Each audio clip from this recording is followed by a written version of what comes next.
right, Mr. Bailiff, we can have the jurors brought in, please.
Okay, thank you.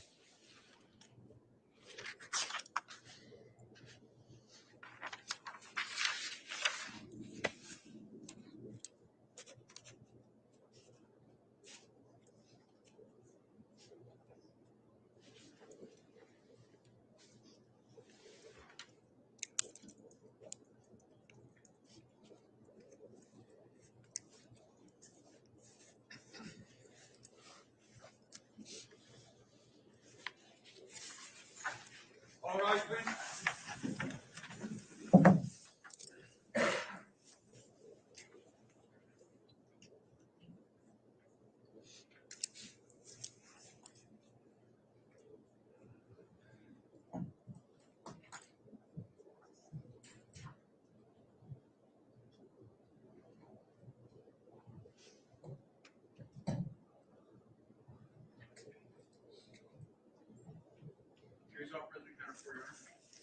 All right, thank you, Mr. Bailiff. Please be seated.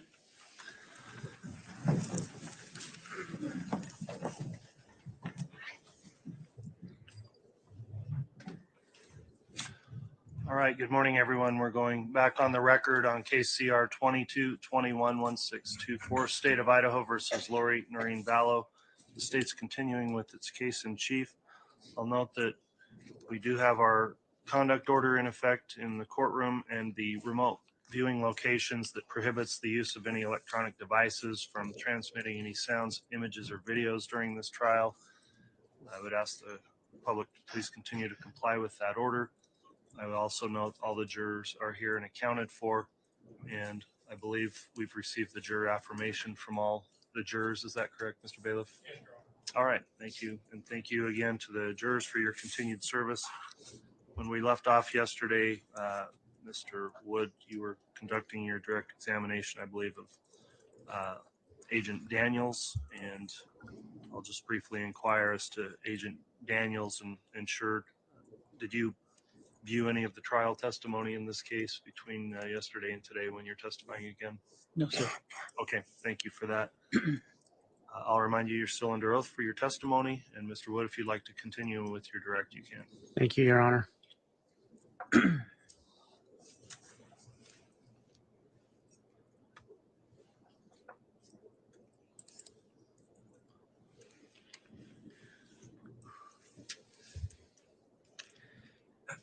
Agent Daniels, when we left off yesterday, I believe we had spoken about in this exhibit the house, the fire pit, Tylee's burial site, and the garage and shed. Is that correct?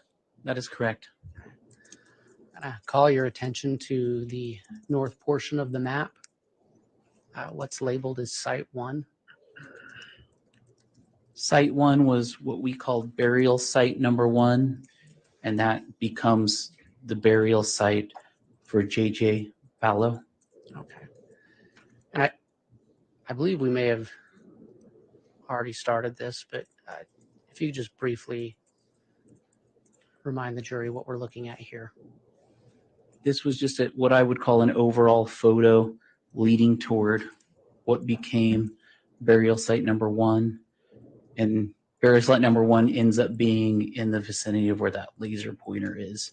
And this is just kind of a showing you an overall of what the vegetation looked like, the higher level vegetation in that area, and then we'll gradually get closer to the site. Yeah. Just 1 second, Your Honor.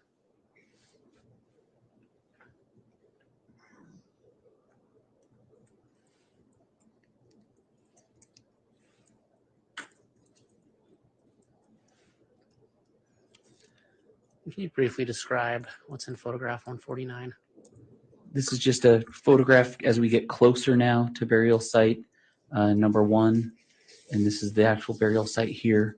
So you can see the thicker vegetation, higher vegetation around the burial site, and then the actual burial site has the thinner layer of vegetation on top. And then when you're there in person, you could see that it was actually a little raised berm that was the actual burial site. And I believe that we covered this photo yesterday, and in this photo, Correct. and just to refresh everyone's memory, was this the preparation site or preparation of site 1? Correct. And this was just kind of the once we decide this looks like it could be a good burial. Our process for these burials, and JJ's burial was the first burial that we located on the property on June 9th. So our process, what we want to do when we process these burials or potential burials at this point, is we just want to kind of establish a perimeter for what we think that burial, where that burial is, and then we just want to start excavating or digging down, and anything that becomes significant as we're digging down, the team leader will just make a determination. Okay, that looks pretty significant. Let's stop. Let's take photographs. Let's take some faro scans of that layer, just to document that for later, to try to tell the story of how these remains were buried. Whoever the suspect or suspects were that buried these human remains, we just want to show that story down the road, like a circumstance like this, to a jury. And so layer by layer, first we're taking that vegetation off this potential burial. Your Honor, I'm going to object. There needs to be questions before we. I'll It's ask the sustained. question. It is just a narrative, Okay. and I'd ask Mr. Wood and the witness, it does need to be an exchange of question and answer. Okay, thank you. Agent, I believe we saw this photo yesterday, but if you could just briefly summarize again, just to refresh the jury's memory, what we're looking at in photo 173. So after we've removed that vegetation off the top, this is the next significant layer. So now the vegetation's gone, and now we can see those rocks that were protruding through the ground. And what's interesting now is just the precise way that these rocks are laid out. You can start to see the cut roots around this grave, especially the bigger roots. So somebody's taken time and effort to cut through these roots. And then you can start to see some board. Agent, to clarify, when you say someone has taken time to cut those roots, was it your team that cut those roots, or were they already cut? They were already cut. So our team did not cut these roots. So this is just how we found these roots in this grave or burial site number 1, as we called it at this time. And when we were there at this stage, we didn't know if this was burial site number 1 or if there would be human remains here. But this was a very good indication that somebody in this part of the field or property had deliberately placed these rocks that shouldn't belong there in this precise manner. So it's a good indication that this is a burial at this time. And what did you observe in photo 181? So once the stones and rocks were removed from that last layer, this was the next layer. So underneath those stones, rock, there's 2 planks that were observed. And so that was a good point to stop, take more photos, and do some scans. And again, you can just see the same tree roots keep becoming exposed. Detective Agent, you've described these boards and these rocks. Have you had, through your work with ERT,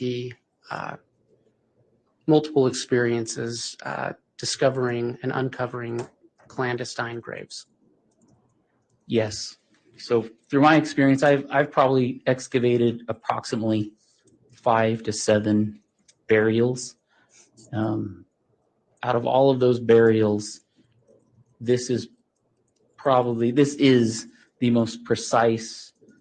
Somebody's taken the most effort to bury these remains.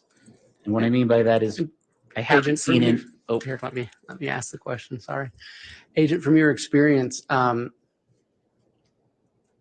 you talked about the deliberateness of those items placed there. Was there anything else significant or that stuck out to you about those items being placed there? so by placing these planks and rocks, a couple of things stuck out to me, and that would be you would do that in order to prevent wildlife potentially from getting to your human remains. So if wildlife got to the human remains, they could then scatter those human remains. And if they scattered the human remains, then obviously a neighbor or somebody else could find those human remains. So then the grave's not as hidden as these person would like them to be. Also, I had already described how this grave was found. There was like a raised berm. When human remains decompose, that usually means that if it had been level, there would be like a sinking of the soil once the human remains decompose. So somebody's put some thought into if the human remains decompose and there is like a sinking of that top layer, if there's a berm to it, then that will kind of level out over time. So in my experience tells me somebody's put some thought into preventing wildlife from getting to the human remains and also thinking about once those human remains decompose, not having such a depression in the soil from above. So trying to keep the remains hidden. Thank you. Agent, can you describe what we see in photo 183?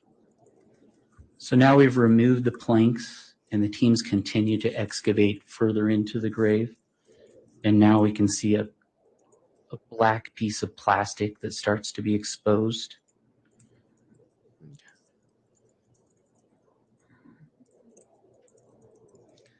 And can you describe what we see in photograph 190?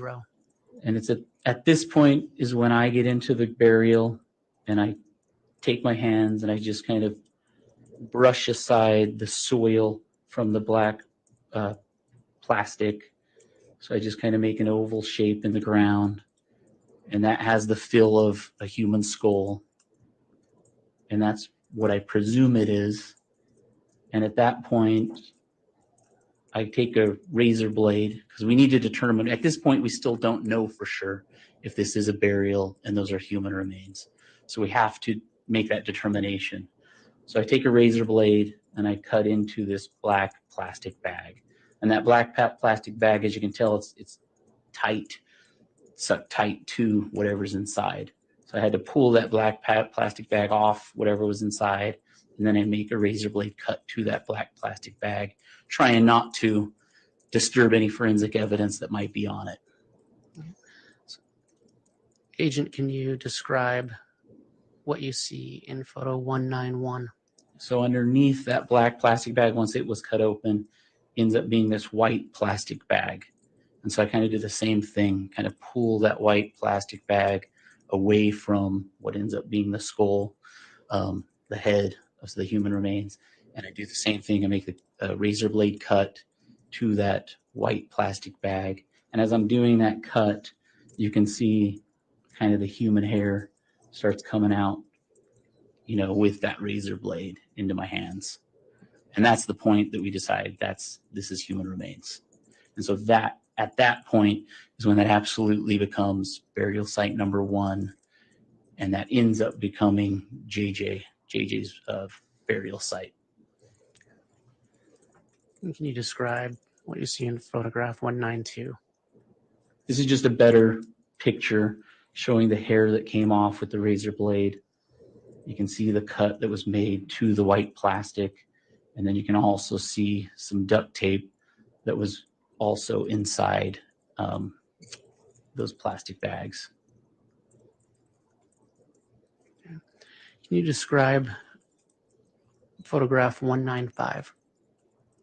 And then from that point, we know we have the human remains. This is a burial. So now the team just needs to continue excavation of the entire burial site so that we can remove the remains. Same process, just continue to excavate down until we can see the entire remains. Maybe there's other evidence in here also.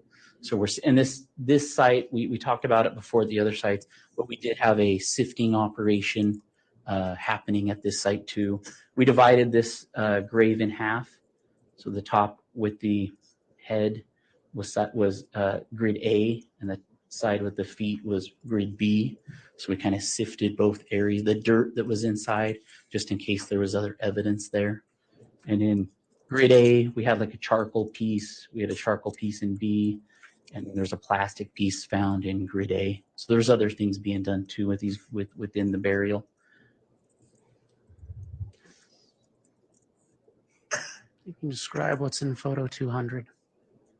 The teams just continue to excavate, so we're just getting a little bit deeper. We're getting further down in that excavation process, and then you can just kind of see that the roots are still there, so just things are showing up better. And what kind of tools was your team using at this point? So when we do these burials, there's multiple tools depending on how far away you are from the human remains. When we're further away from the human remains, we can use shovels, rakes to maybe get through some of those upper layers. As we get closer to the human remains, depending on what they're inside of or wrapped in, we can use those trowels that I talked about before, which are metal. When we get closer to human remains, and these ones are wrapped, so it just kind of depends on who's excavating and what the soil's like. Soils are all different, but we have metal trowels. They're hand tools that you can hold, and they're kind of angular at the top. We have wooden tools. So we like to use, if we get closer to flesh or organic material, we have wooden tools. We have clay molding tools. So they're just little different shapes. So if you get closer to skin, closer to flesh, then sometimes those clay type tools are useful. Or tongue depressors. Everybody knows what a tongue depressor is. Those are really good tools if you get closer to skeletal remains, so you're not damaging skeletal remains. So anyway, we have a wide variety of tools we can use. So it just depends on what we're facing in these different burials. Can you describe what you see in photograph 204? This is just kind of the continuation of the same it's a slow, methodical process. If you've ever done one of these, or we just take our time and we go slow, because we don't want, you can start seeing duct tape on the black plastic bag, and for forensic people, duct tape has really good evidence on it. So we go slow and methodical because we don't know what we're going to find, like the duct tape. So we try to preserve that. We don't want to hurt it. And we don't know what else we're going to find. So we just kind of go really slow, trying to find those key things and preserve those.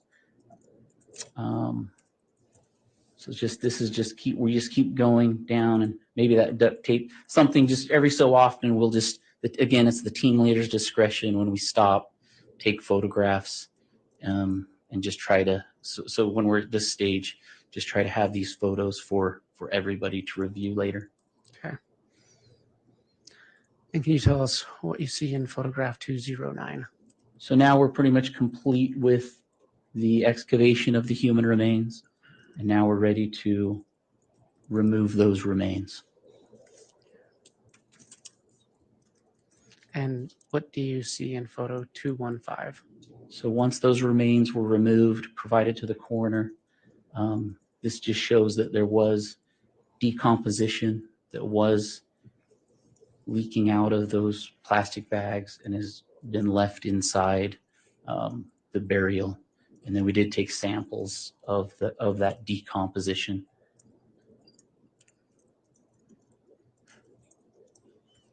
And then this And is what do you see in photo 217? this is just a close up of that decomposition that remained inside the burial.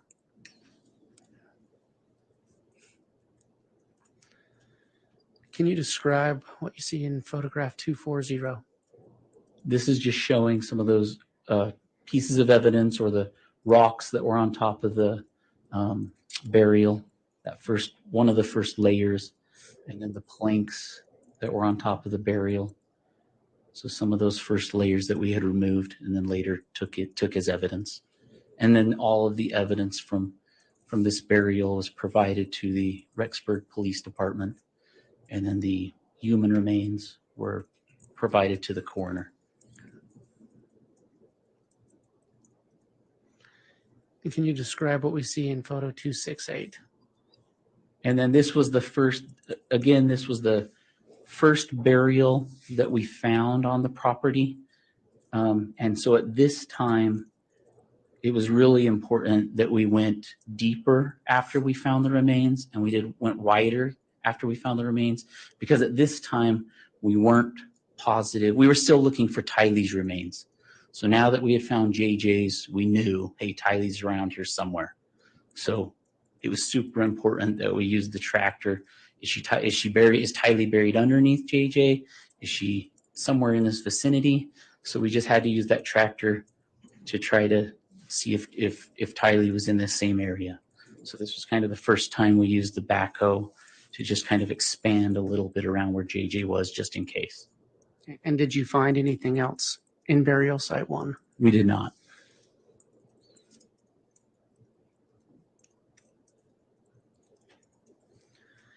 Agent, we've spoken about Faro scan data. Was the Faro scanner used at burial site 1? It was.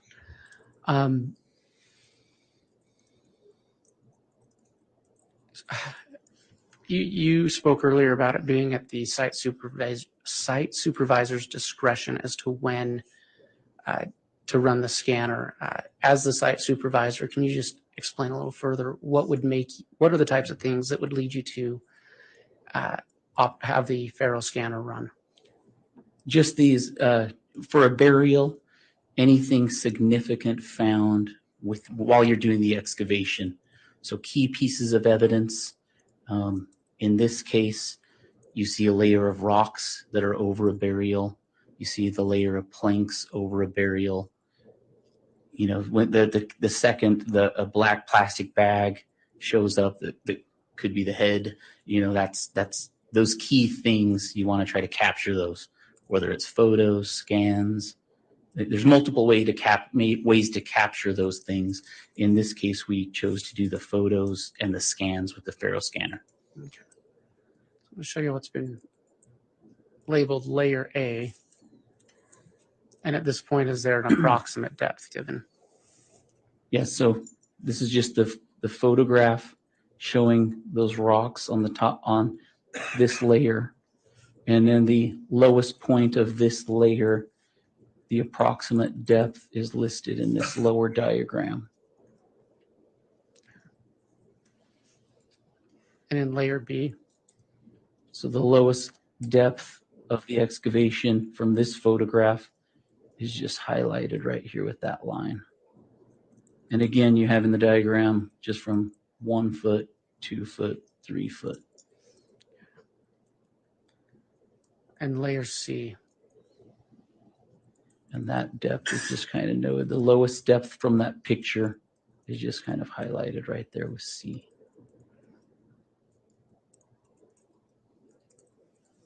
And what can you describe for layer D?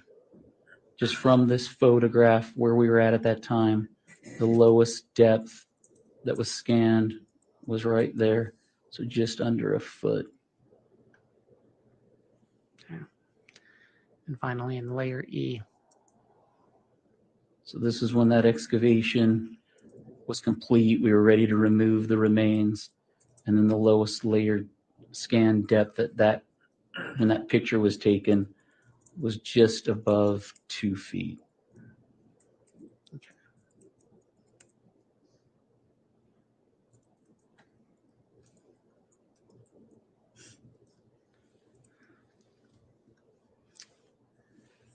Your Honor, at this time, I'm going to ask that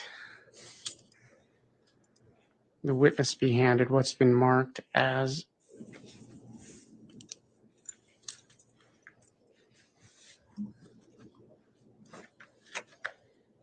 Exhibits 170A through 170U. And I would, well, wait till he sees them. And the copy has been provided to counsel in the court.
Agent, can you briefly review what's been provided to you in 170A through 170U and let me know when you've had a chance to review it?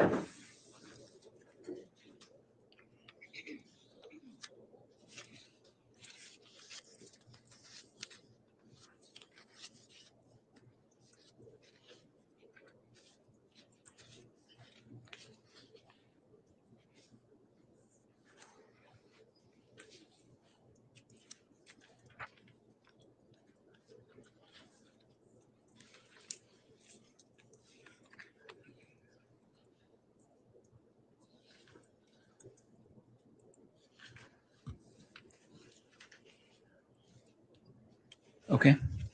Do you recognize that exhibit? Yes. What does it purport to be? Looks like our ERT photos that were taken June 9th and June 10th. And are those, so are they the same photos that were used in your exhibit? Interactive, yes. Are those true and accurate representations of what you observed on June 9th and 10th? Yes. Your Honor, the state moves for admission of state's exhibits 170A through 170U into evidence. Any objection? Your Honor, may I have water here in aid of this objection? Yes. Agent Daniels, these photographs, each one of these photographs that are in this packet are also photographs that have been shown to you in this particular exhibit. Is that correct? In the exhibit the PowerPoint exhibit? Correct. Okay. Your Honor, my objection would be that it's cumulative evidence and that it's just not needed. All right, response, Mr. Wood. Thank you, Your Honor. The reason the state is putting these into evidence is for ease of the jury in reviewing the evidence. Where this exhibit is interactive and they may not be familiar with it, it's just a simple paper copy of the pictures. So it's just simply for the ease of the jury. All right. Well, I would note that Exhibit 171, which is the interactive exhibit, does have these photographs already within it. There's an objection made that it's cumulative. I am considering that objection because the photographs are essentially all being proposed to be admitted 2 times, the same photographs.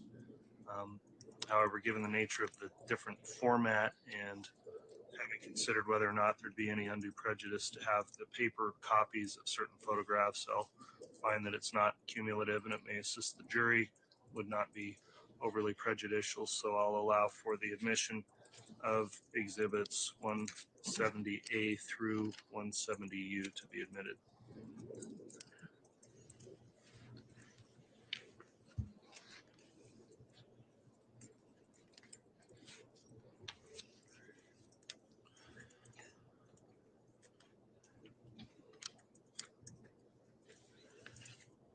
Then I next ask that the witness be handed States Exhibit 170V through 170QQ.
Agent, can you review States Exhibits 170V through 170QQ and let me know when you've had a chance to review them? Yes.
Okay, I've reviewed them. What is States Exhibits 170V through 170QQ? They're photos that were in the interactive and photos that the ERT photographers took from the June 9th and 10th crime scene. Okay, and do you recognize those photographs? Yes. And are they true and accurate representations of what you witnessed on June 9th and 10th? Yes. Your Honor, for the ease of the jury, the state moves for admission of States Exhibits 170V through 170QQ. Any objection from the defense? Yes, Your Honor, we would renew our objection that these are cumulative. Okay. I've considered that objection. Again, it is more than one version of the same photograph being admitted. The court does find, upon weighing it out, that it would not be unduly prejudicial to have the jurors have an easier reference of these particular photos, which are also found in the interactive exhibit. So the court will overrule the cumulative objection. The photographs on those exhibits are admitted, and just so the record's clear, that would be V through Z, and then they start again with AA and then go sequentially AA, BB, etc. up through QQ. So those are the photographs that are now admitted.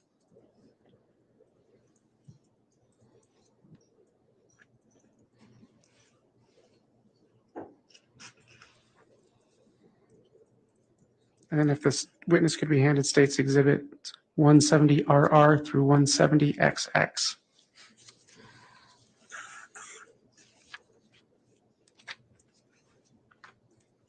Oh.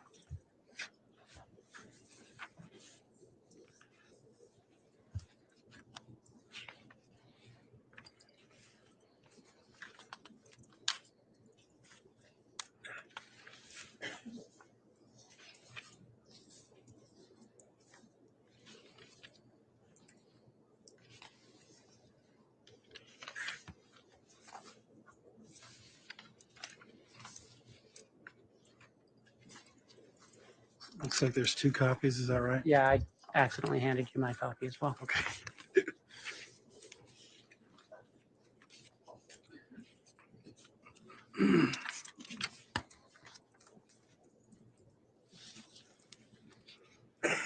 Agent, can you review State's Exhibits 170RR through 170XX? Yes.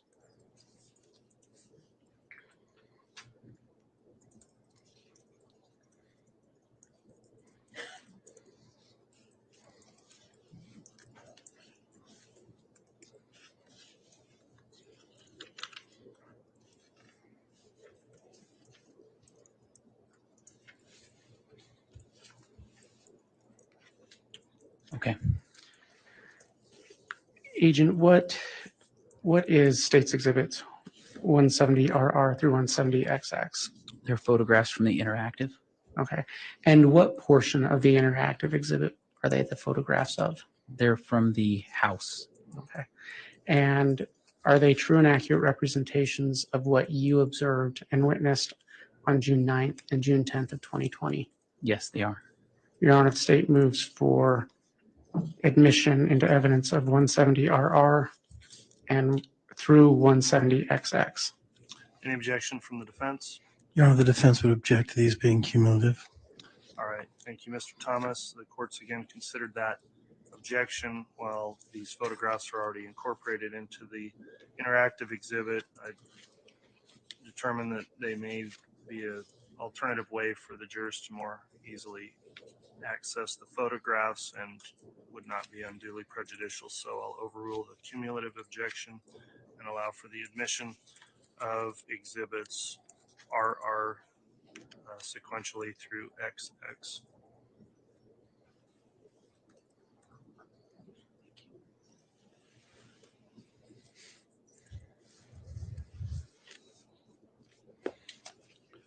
And then if the witness could be handed what's been marked as State's Exhibits 170YY through 170JJJ.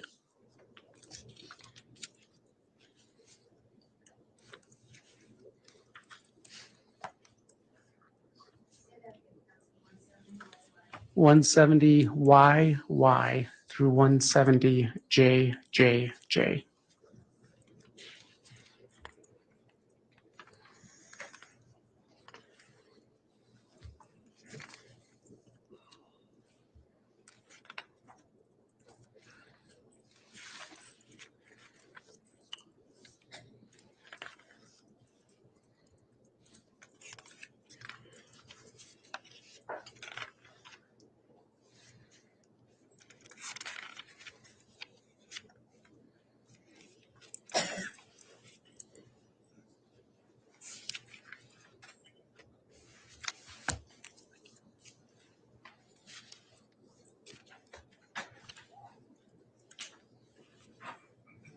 Agent, can you review State's Exhibits 170YY through 170JJJ and let me Yes. know when you've had a chance to look at them?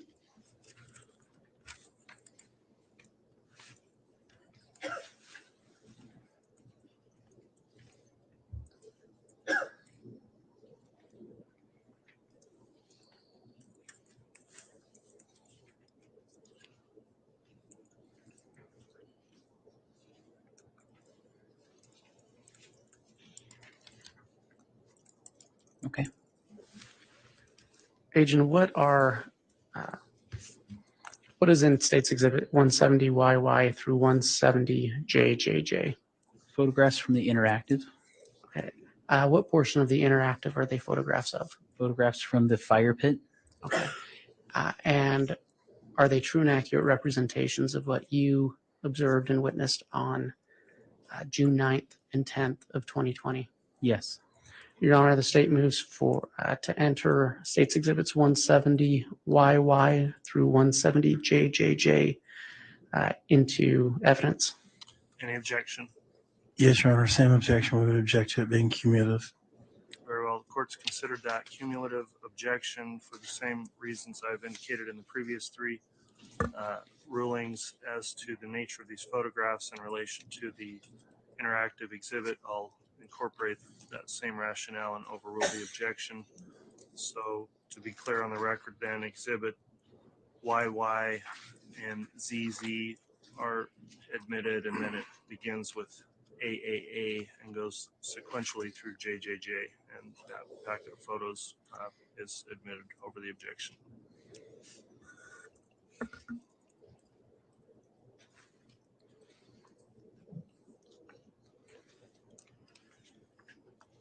And then if the witness could be handed States Exhibit 170KKK through 170WWW.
Agent, can you review States Exhibits 170KKK through 170WWW and let me know when you've had a chance to look over them? Yes.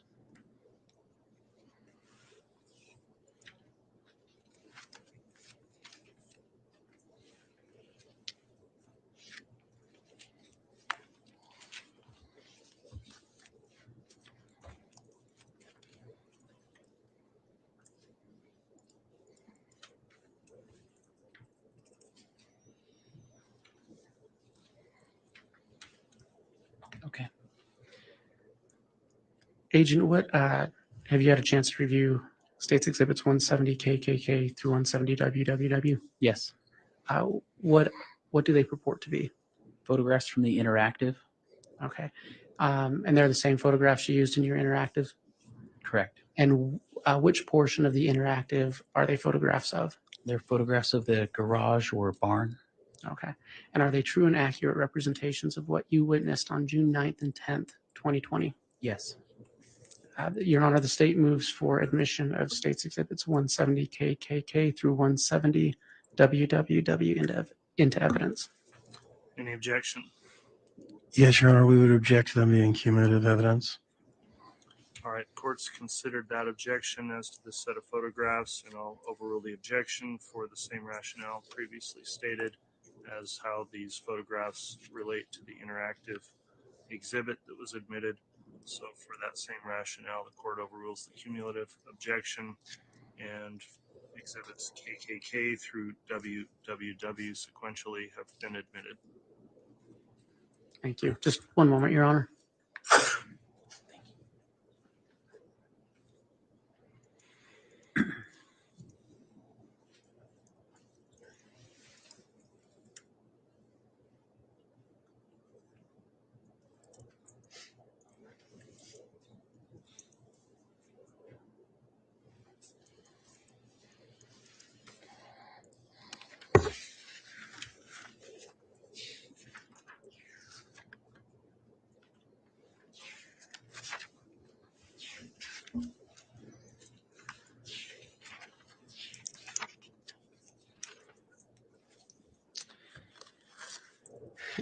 Agent, can you,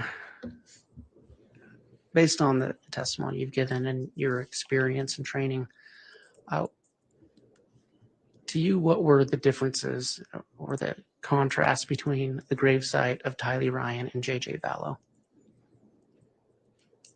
I thought there was a big difference between JJ's burial, which was our first burial that we uncovered that we just talked about, where the stones were covered in such a precise way, and the planks were there, and JJ's human remains were all intact, wrapped in the plastic bags, and then the white bag at least was on his skull from what we saw, versus burial site 2, where we at first couldn't even tell they were human remains. And then the way we found Tylee's remains, just kind of that mass of organic material at first. We didn't know what that was until we kind of pedestaled out that mass, went to uncover it, and it fell apart into pieces. Saw the burned, charred remains of Tylee's remains. So just such a big contrast for us as a team, going from JJ's, how precise everything was placed, the stones, the planks, the wrapping of the body, all intact, versus Tylee's melted, charred mass, how that was placed in that burial. The items we found in the fire pit, and at the time we didn't know, as an evidence team, we didn't know the connections, if any, but just all those evidence items that we found, but just a huge difference. So Okay. I think that's the best way to describe it from my Thank you. standpoint, being ERT that day. At this time, the state has no further questions, Your Honor. All right, thank you, Mr. Wood. Mr. Thomas, will you be conducting cross?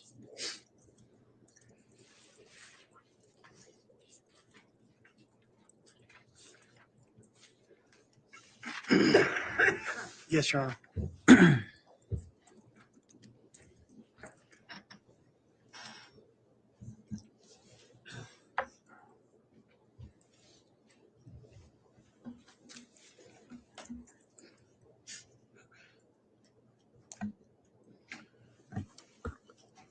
How you doing today, Agent? Good, thank you, sir. Good. You indicated that you've been on the ERT team for somewhere between about 13 years. Is that right? I'm saying 13 to 15 years. I was off and on. Okay. And during that time, you've been to 5 to 7 covered burials. Is that right? That's a Covered good 5 to 7 approximate. burials? Yeah, that's a good approximate. Sorry, I didn't mean to talk over him. Yeah, let's make sure we don't get into that with the court reporter keeping the records, so please don't talk at the same time. So 5 to 7 burials over the past 13 to 15 years.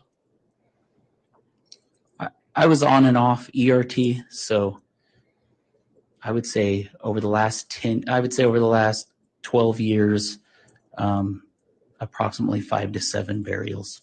Okay. And where were those burials? Were they all in Idaho? I've always been in the Salt Lake City division, which covers Utah, Idaho, and Montana. Okay. And where was your first uncovery of a burial? I'd have to look that up. You don't recall? I don't remember. Okay. Would you consider this 2 separate burials, or would you consider this particular case 1 burial?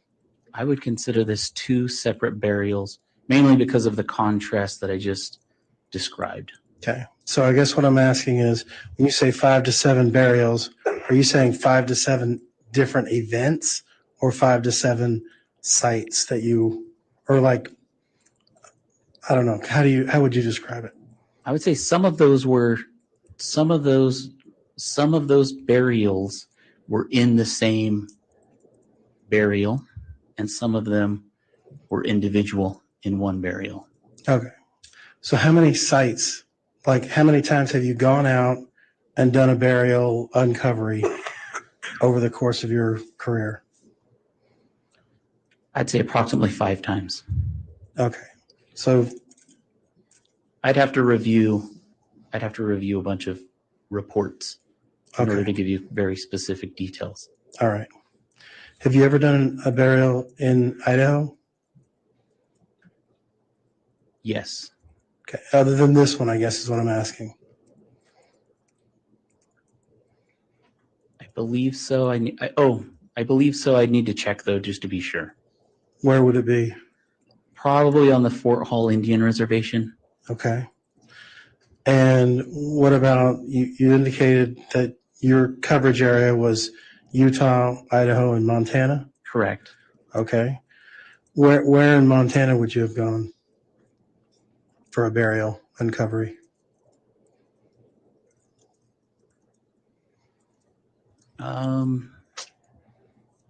We recently were in, well, I probably shouldn't say the place.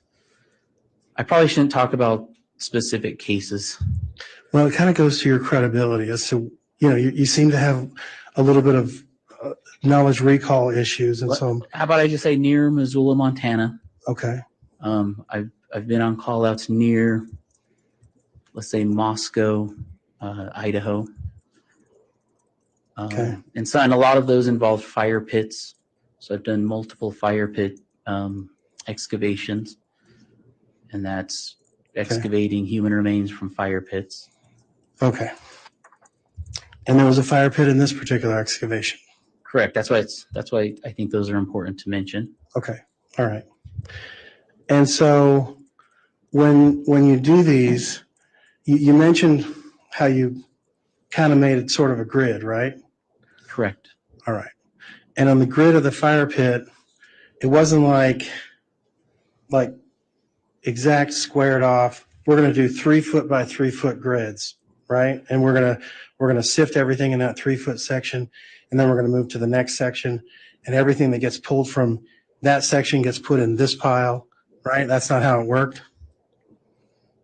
We created our own grids, so we didn't have 3 foot by 3 foot grids. We just created our own grids that we showed on the map. Right. And then we sifted things from different grids. Okay. So what we collected from one grid was collected out of that grid. So we did keep track of what came from one grid and then collected that as evidence. And where did those, like they were in the fire pit area, there were 4 grid areas, right? There was 4 or 5. I'd have to look at our chart. 4 or 5. Okay. So the fire circle itself, was that one grid? Yes. Okay. And anything outside of the fire circle, there was a box or some sort of not necessarily a square, but some sort of an angular area, right? There were grids outside of the fire pit, and the fire pit was one grid. Okay. And everything that you collected inside the fire pit went to a specific area? Correct. To a specific blue tarp? That went to a blue tarp. That went to a sifting area and was sifted. Okay. And the other areas within that fire pit area that had other grid areas, were they sifted in a different spot or in the same spot? I'd have to check with our team members. I don't know if we sifted the other areas. Okay. So you definitely sifted the fire ring. Correct. But you're not sure if you sifted anything outside of the fire ring. Yeah, I don't know. I have to ask the other team members if we sifted anything from the other grids. All right. Well, we had about 3 years to prepare for this. This didn't come up over the last 3 years? I didn't discuss this, no. Okay. All right.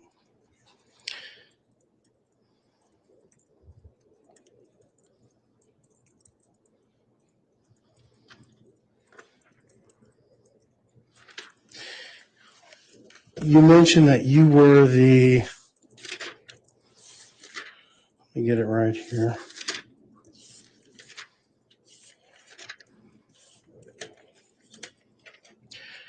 Currently the team leader of the ERT. Is that right? Senior team leader for the evidence response team. Senior team leader. And is that like the highest up you can go? Like everybody answers to you? I'm over all of the evidence response team members in Utah, Idaho, and Montana. Okay. So in your region, you're the senior team leader for Correct. the ERT. Okay. Correct. But there are other regions and they have senior team leaders as well? Correct. All right. And have you, on this particular case, met with any of those other senior team leaders in other areas of the country? No. Okay. I have, in preparation for this search warrant, I did discuss this case with the evidence response team unit, and they oversee, they're based out of Quantico, Fredericksburg, Virginia, and they oversee all of the evidence response teams nationwide. Okay. So the evidence response team or the evidence response unit oversees the evidence response teams. Correct. Okay. That's kind of where I was going with that. Okay. Thank you. That's all I have. All right. Any redirect from the state? No, Your Honor. All right, that'll conclude the testimony then of this agent. If I'll inquire of the state, is he going to be recalled potentially, or can he be released from any subpoena? Your Honor, we believe we're done with Mr. Daniels, but just as out of a precaution, we would not ask to release him from a subpoena at this time. Okay, that'll conclude your testimony then, and just the state will contact you if you think they think there's a reason to recall you at some point. So you'll remain under subpoena at this time while the trial's still going. Bailiff help escort you off the witness stand then, and the state can get prepared to call another witness. Thank you. The state would call Dr. Garth Warren.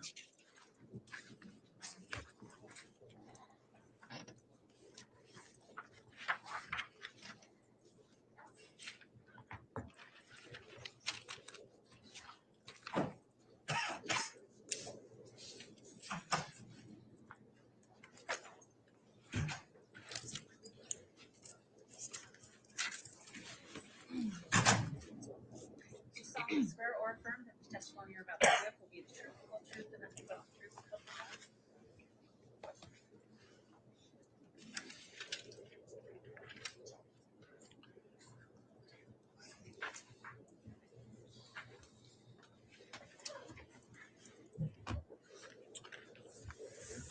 God. All right, now that the witness has been sworn, I'll just briefly inquire. Dr. Warren, have you viewed or listened in on or in any way reviewed any of the trial court testimony before you took the stand here today? No, Your Honor. All right, thank you for that. When you're being questioned, please make verbal responses so we keep a clear court record, and please also avoid talking at the same time as anyone questioning you so the record remains clear as well. With those ground rules in mind, then, Mr. Wood, if you'd like to inquire on direct, you may. Thank you.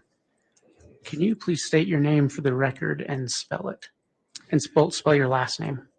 Garth Warren, Garth Warren.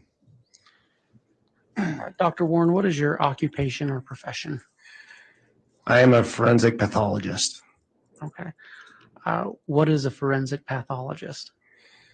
So, forensic pathologist is a medical doctor who essentially tries to figure out why people die. And the main tool that we use is an autopsy. We use additional studies as well, but the main tool is the autopsy. And ultimately, we determine the cause and the manner of death. Okay.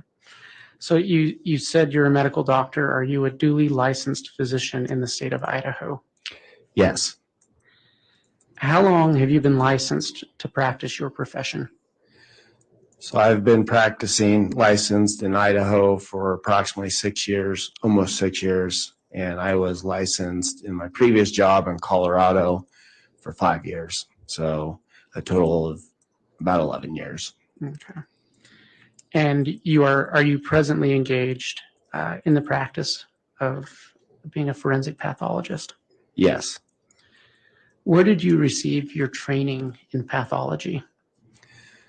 So I attended the University of Health Sciences Center in Portland, Oregon, Oregon Health Science Center, and I did a general pathology residency and completed that. And after I completed my general residency, I stayed on for 2 more years and did a 2-year fellowship or just additional years of training in neuropathology, which is just the study of the pathology that excuse me, of the brain and the spinal cord. And then I went back to Denver, where I went to medical school, and I did a 1-year fellowship in forensic pathology. And I've been doing that ever since. Are you employed by the Ada County coroner? Yes. And what are your duties as a medical examiner in Ada County? So certain types of deaths fall under our jurisdiction at the coroner's office. Typically, those are non-natural deaths.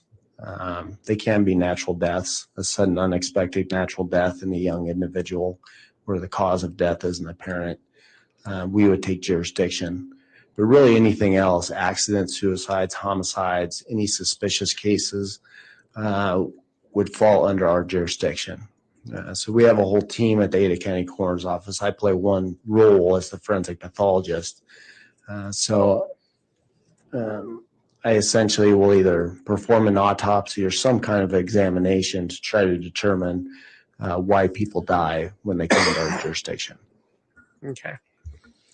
To your knowledge, does the Ada County Coroner's Office have a contract with Fremont and Madison counties for you and other medical examiners to perform autopsy work? Yes. Okay. During your experience in the Ada County Coroner's Office, approximately how many autopsies have you performed? So it's usually between 200 and 250 autopsies a year. And so I've been practicing in Idaho for almost 6 years. So about 1,200 to 1,500 cases. And if you include Denver, it's between 2,000 and 2,500 cases. Okay. Are you on the staff or are you affiliated in any way with any universities or academic institutions? Yes, I am a adjunct professor at ICOM, Idaho College of Medicine, that's in Boise. We frequently have medical students who come and observe autopsies, especially those who are interested in going into pathology.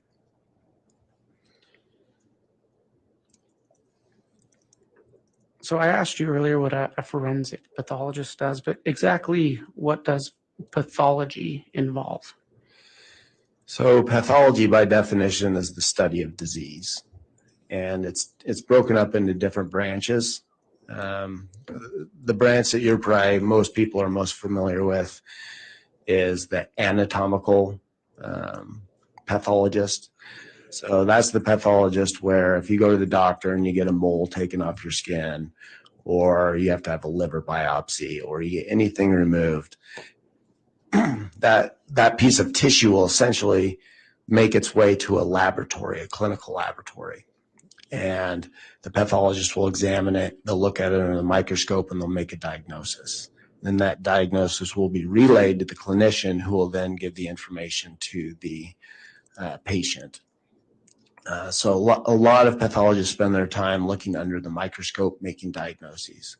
The other side of it is clinical pathology, and that's the clinical laboratory. So typically, a pathologist is in charge of the clinical laboratory. So anytime you've ever given a pee sample, a blood sample, that'll go to a clinical laboratory. It'll get tested. the pathologist oversees that. And then again, the results will get kicked back to the doctor who ordered it, your primary care doctor, and that will get relayed to you. So where forensic pathology fits in that is it's essentially a subspecialty of anatomical pathology. Are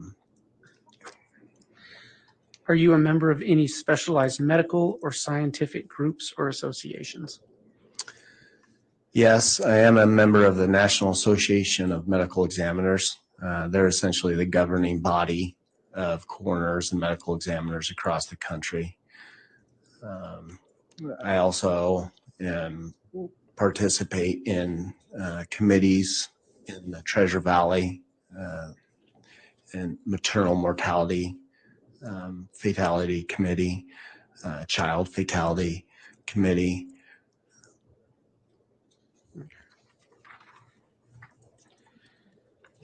Are you a member of the American Board of Pathology? Yes. What is the objective of this board? So this board is the governing board that gives you your actual board examination. So after, for instance, when I completed my general pathology, I had to take a day-long test, and I had to pass that test. And then the American Board of Pathology says, okay, you are fine to practice now. And the same thing with my neuropathology and forensic pathology. You have to take these long tests. You have to pass them in order to practice pathology. So the objective of that board is essentially to make sure that its members are qualified. Yes. So again, we briefly spoke about forensic pathology. Will you explain in a little more detail what that term means? So forensic pathology, that is the study of disease or trauma in the setting of the medical legal death investigation system and the legal system.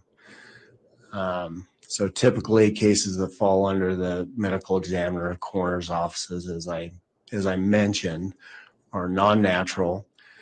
And our job essentially is to do some type of examination, typically an autopsy. Sometimes we just do an external examination. We do toxicology, and we'll do other studies. We'll do x-rays and so forth. And then based on that, I have to come up with a cause and a manner of death. And that's really my ultimate job, is to determine the cause and manner of death based on my findings. Can you explain the difference for the jury between manner of death and cause of death? So cause of death is what causes you to die. So that's a heart attack would be a cause of death. A gunshot wound to the head would be a cause of death. A motor vehicle accident where somebody sustains multiple blunt force injuries, that would be a cause of death. A manner of death deals more with the circumstances surrounding the death. And it's typically broken into 5 different options. It's natural, accident, suicide, homicide, and undetermined. So every time you do an autopsy, you do the cause and you determine the manner. One example I always give for manner is where the circumstances, and this kind of goes into play why the circumstances are so significant, is if you have somebody with a gunshot wound to the head, well, that could be self-inflicted. That could be a homicide. Somebody else did it. Could potentially be an accident. And sometimes the findings on the body would look exactly the same. So in order to determine the manner, you have to have a good idea of what the circumstances were when that individual was found, the law enforcement reports, and so forth, to accurately determine the manner of death. And based on your expertise, can you tell the jury what an unattended death is? An unattended death typically means that the death is unattended by a clinician.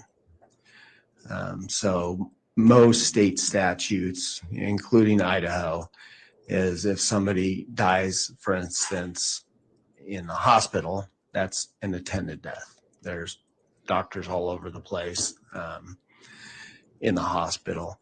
An unattended death would be somebody who dies outside of the hospital in the absence of a doctor's presence. So at their home, that would be considered an unattended death. If somebody's found, say, in a park, that would be an unattended death.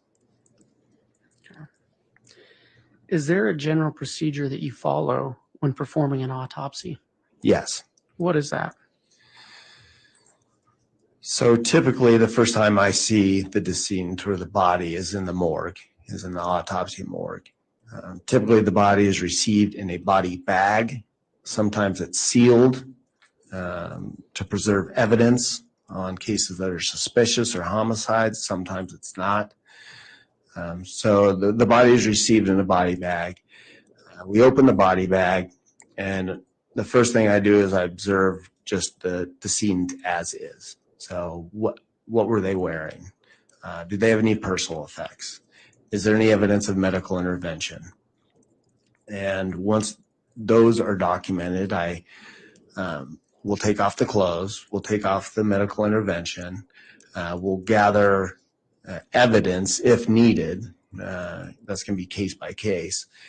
And then we'll get the body naked, and then I'll do a head to toe exam, which is called the external examination, where I'll describe the hair, eye color, ears, fingernails, pretty much everything from head to toe. And I'm essentially looking for anything that could be a cause of death, any natural signs of death, any trauma. And then once I'm done documenting that, I will do the internal examination. And that's what most people think about the autopsy. We will make incisions that allow us to look at all the organs in the body, the heart, the lung, the liver, and so forth. And with those organs, we'll weigh them, we'll examine them, we'll dissect them. Again, same idea. I'm looking for anything, any natural disease process, any traumatic injuries that could explain the decedent's death. Also, during the autopsy, we obtain specimens for different reasons. We typically try to get blood, urine, and vitreous fluid, which is fluid from the eyeball, and we'll use those to perform a wide variety of different tests. We can do toxicology, we can look at electrolytes in the body, we can look for glucose, if somebody has diabetes. So we collect all those as well. During your years as a medical examiner, have you had occasion to observe many cases in which the manner of death was homicide or was linked to a homicide? Yes. Okay. Do you know approximately how many? I would say on average about 20 a year for 10 to 11 years, so over 200. Okay. Doctor, were you involved in the autopsy of Joshua Jackson Vallow? Yes. Okay. If it's okay with you, I'm going to refer to him as JJ from here on out. When were you involved in that autopsy? On June 11th, 2020. And where did that take place? That took place at the Ada County Morgue. Was this the first time you had ever seen JJ Vallow? Yes. And approximately how long did that autopsy last? It took approximately 4 hours. Okay. And did you write a report summarizing your findings for that autopsy? I did. Based on that particular autopsy and based upon your education, training, and experience, have you formed an expert opinion concerning the cause of death of JJ Vallow? I have. What was that? I determined the cause of death to be asphyxia by plastic bag over the head and duct tape covering the mouth. And then there's another segment that's other significant conditions. I put bound with duct tape, bruising to the arms, and abrasion to the neck. But ultimately, the cause of death was asphyxia by plastic bag over the head and duct tape over the mouth. And do you make a determination as to the manner of death? If the autopsy is performed in Ada County, I do. We mentioned that there's a contract between other counties. We perform autopsies for a wide variety of counties around the state of Idaho because there aren't enough forensic pathologists out there.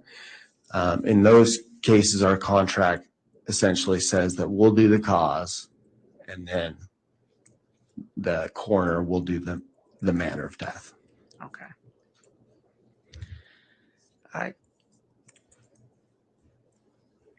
When you commenced your autopsy of J.J. Vallow, can you describe for the jury what you initially observed?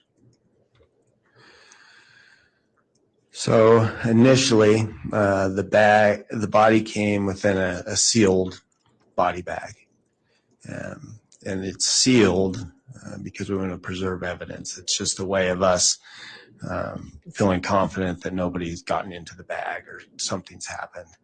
So it's for evidence preservation. So we broke the seal on the bag and opened that bag up, and then the body was further enclosed within a black plastic tarp that was held together with multiple strips of duct tape.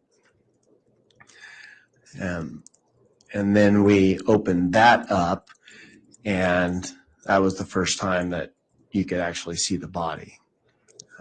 Right from the beginning, there were some things that obviously jumped out. One, there was a white plastic bag over JJ's head, and it was wrapped around the face multiple times with duct tape all the way down to the neck. In addition, the forearms and the hands were bound with duct tape, and the ankles were bound with duct tape. JJ was wearing red pajama tops, red pajama bottoms, and black socks. Another thing that was quite obvious is the body was in a state of decomposition. There was decomposition fluid and dirt and mold on the pajama tops and bottoms. You could tell even with the clothing on that the body was in a state of decomposition by the color of the skin. And at that point, we essentially took photographs, documented how the body was received, and then we proceeded. Okay. So you mentioned you took photographs and documented how the body was received. Did you then conduct an external examination? Yes. What steps did you take in your external examination? So for the external examination, I guess backing up a little bit, with everything that was on the body, the clothing, the duct tape, the bag over the head, at that point, we started gathering our evidence. So what we did is we took the pajama tops and bottoms off, and we submitted that to law enforcement. We submitted the socks to law enforcement. The bag over the head with the duct tape, we made a single cut, removed it carefully, and we submitted that to law enforcement. With the duct tape around the arms, we made a single cut, unfolded that carefully, submitted that to law enforcement, and we also submitted the duct tape around the ankles. In addition to that evidence, we also did fingernail swabs for evidence. We did hand swabs. The fingernails actually were easily came off because of the state of decomposition, so we ended up just submitting all of the nails for evidence.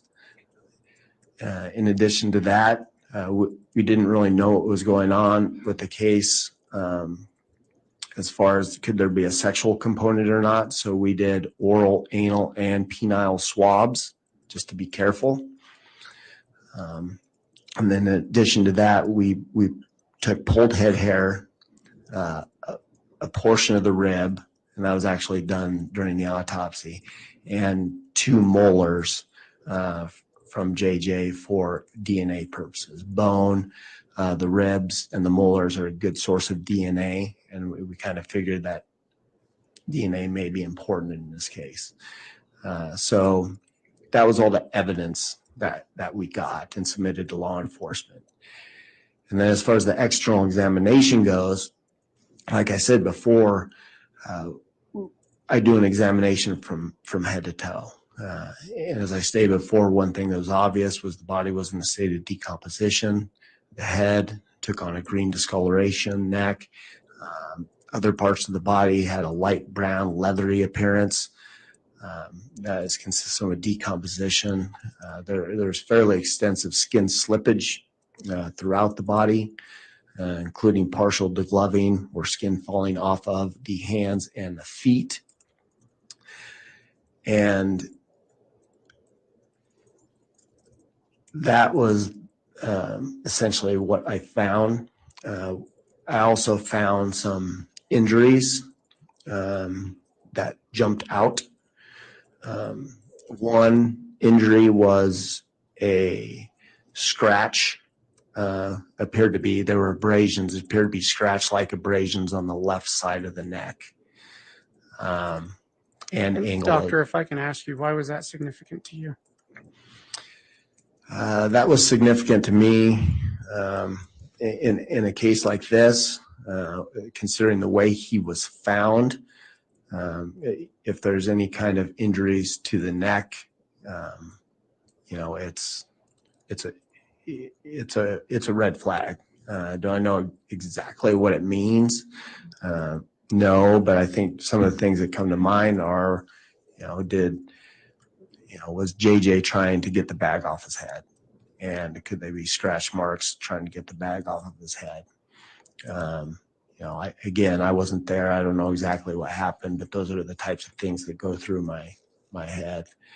There are additional injuries, including bruising of both upper arms, symmetrical bruising on the right upper arm and left upper arm. And there's also a diffuse hemorrhage on the underlying the right thumbnail. There were also other areas that were concerning or suspicious for injuries that looked like bruising. There were areas on the ankles that looked like bruising that may have been associated with the duct tape.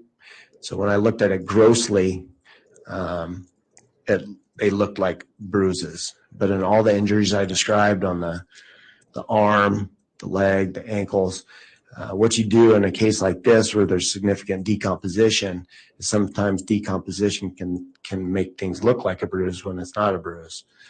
So we took incisions on the body in multiple areas that were concerning for bruising. The two areas that did show at least convincing hemorrhage in the subcutaneous tissue underlying the skin were on both upper arms. The bruising on the legs or on the ankles didn't show significant bruising or show bruising in the subcutaneous tissue. So to me, that means that it could have been a bruise, but I can't confidently say that it was. And so, doctor, you when you mentioned the hemorrhaging below the subcutaneous, did I say that correctly? Yes. Layer, was that confirmation of bruising on the arms? Yes. Okay. And was there anything else notable in your external examination? I believe those were the most significant findings that I can remember off the top of my head. Did you find any signs of disease in your external examination?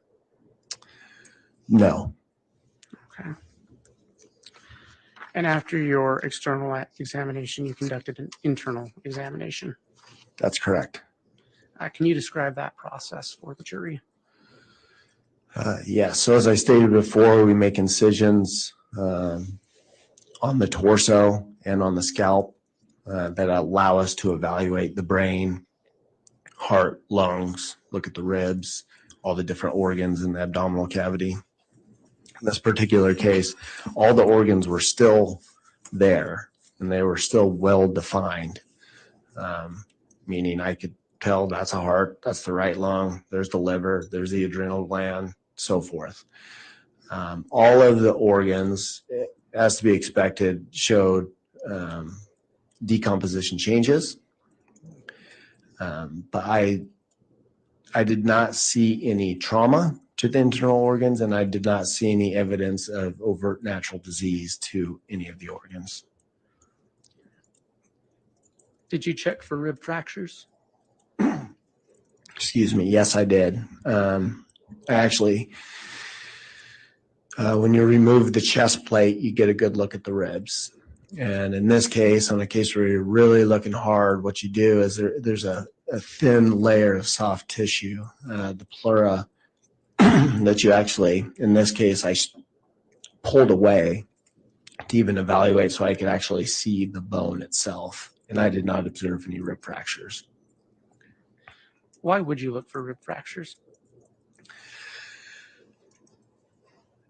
Rib fractures, depending on the case, and that can have different meaning.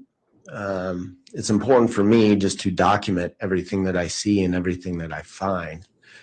So one reason is simply documenting it. I may not exactly know what it would mean at the time, but it is a finding. You can get rib fractures from trauma. For instance, you're skiing and you fall down, you get rib fractures. You can get rib fractures from CPR. We know in this case no CPR was performed, so we didn't have to worry about that. But ultimately, it's just another piece of the puzzle, another finding to explain any kind of trauma.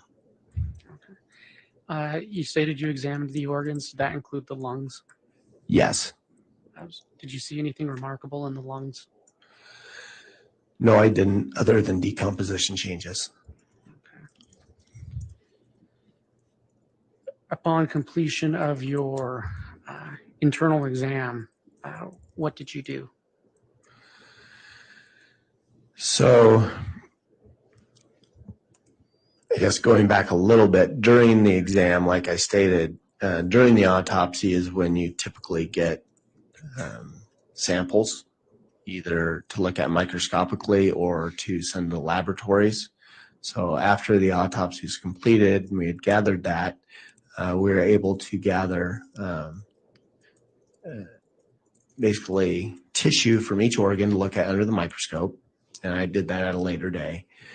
In this case, because of the state of decomposition, there was no blood, there was no urine, and there was no vitreous fluid. So we ended up sending a sample of liver for toxicology, which is considered a good sample to send in a decomposed case when you don't have options for the other. So after the case was done, I essentially had to just wait for those findings to look at the histology, to look and see what toxicology showed. We also did full body x-rays in this case before the autopsy, looking for any kinds of bony abnormalities. What were the results of the x-rays? The x-rays did not show any overt bony fractures or bony abnormalities. Okay.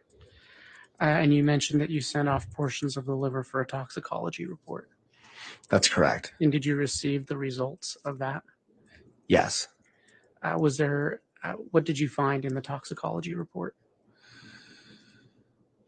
So in the toxicology report, there were low levels of ethanol, so alcohol.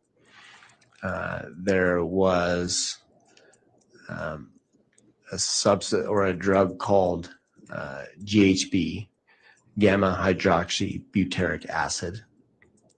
There was also a substance called theobromine, and I believe there's also caffeine. Do you know what theobromine is? Theobromine it can be found in cocoa and tea products. And GHB, what is that? So GHB, gamma hydroxybutyric acid, it's a a drug, or one, it can be a drug, and it can be used for medicinal purposes or recreationally. For medicinal purposes, sometimes it can be used for narcolepsy. I think at one point in time it was used as a possible anesthetic or for anesthesiology. Recreationally, it's often referred to as liquid ecstasy. Some refer it to as a date rape drug. What it does, it acts as a depressant on the central nervous system. It can give you a sense of euphoria. It can give you a sense of calming, relaxation. It can increase libido. It can cause amnesia as well, which essentially would be loss of memory during the time that the substance is on board. So recreationally, it can be used for all of those things. And in addition, GHB is naturally found in the human body. It is predominantly in the central nervous system. And again, like I stated, it acts as a depressant, and it also can be found in lower amounts in the peripheral tissues. Okay. And were the amounts of GHB, how would you characterize the amount of GHB found in JJ Vallow? The best way to describe it is inconclusive. So GHB was found. So we know through literature, the medical literature, that GHB can be found in tissues, including liver, post-mortem. So there's really no way for me to tell for sure whether this is just a naturally occurring product in the body that was there, or if JJ was given GHB. I can't say one way or the other based on the levels. Okay. Your Honor, we're about to enter a different portion of this questioning, and I wonder if this might be a good time for the mid-morning break. Okay, agreed that it is. So we will go ahead and take our mid-morning break and try to come back on in about 20 minutes or so. I know they are having some technical issues with the simulcast, so perhaps they can work on that. We'll see where things stand for that, but we'll take that mid-morning break and come back on soon. All right, please.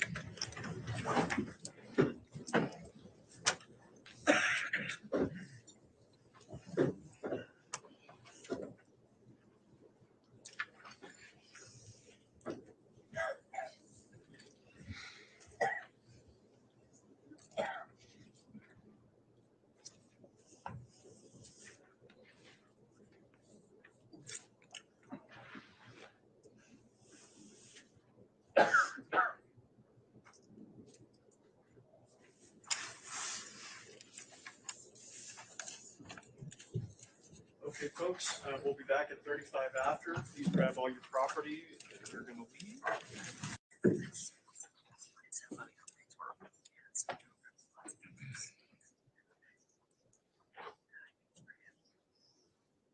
Thank you. Please be seated.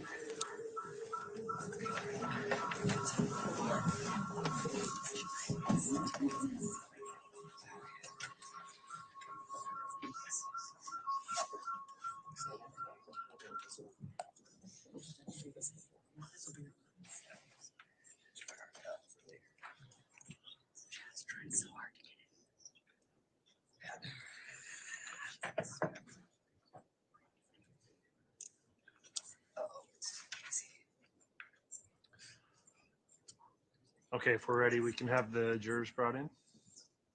Yes, sir.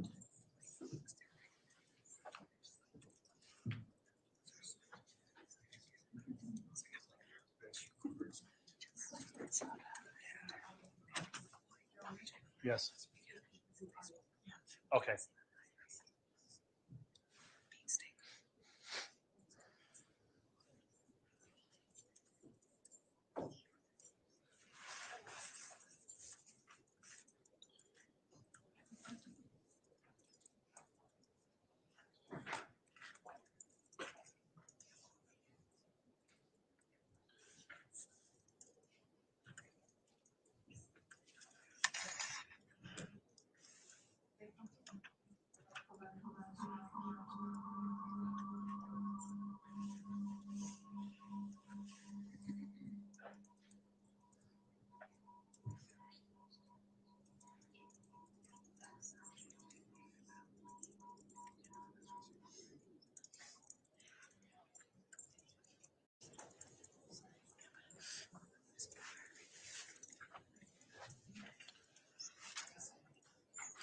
All right, please.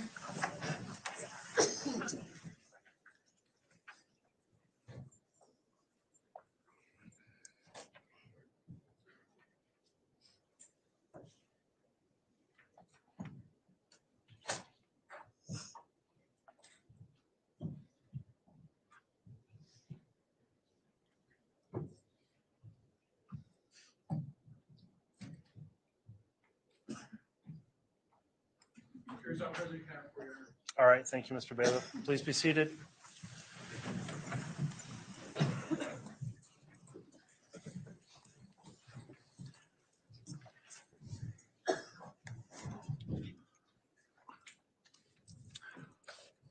Okay, we're back on the record on KCR 22-21-1624, State of Idaho versus Lori Noreen Ballo. Mr. Wood, you can continue with your direct examination of this witness.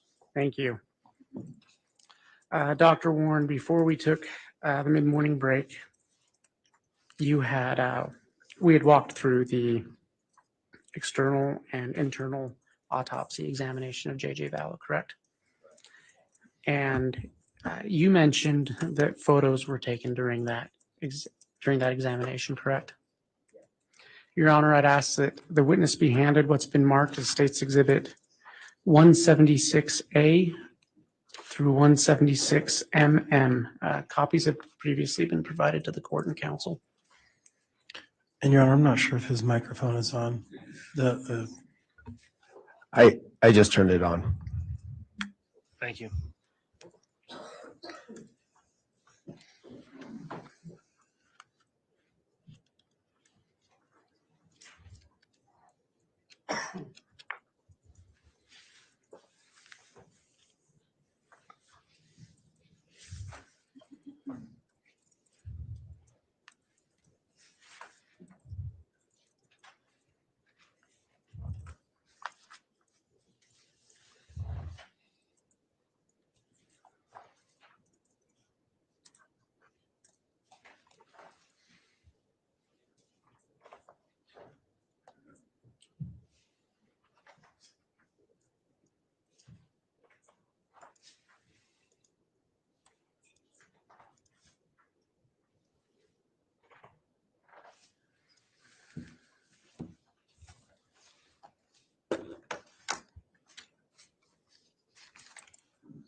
Doctor, can you look through State's Exhibit 176A through 176MM?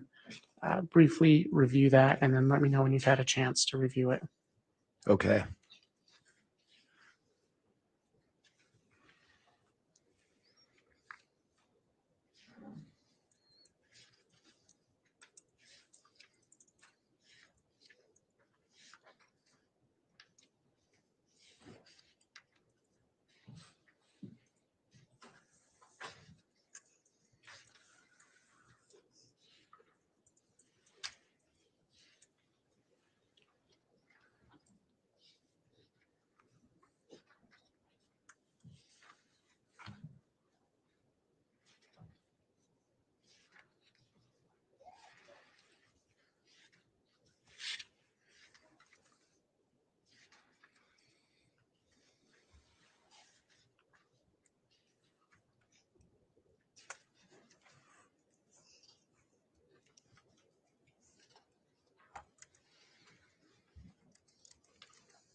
Okay. Do you recognize States Exhibits A through, or I'm sorry, States Exhibits 176A through MM? Yes. What do they purport to be? These are photographs that were taken during the autopsy.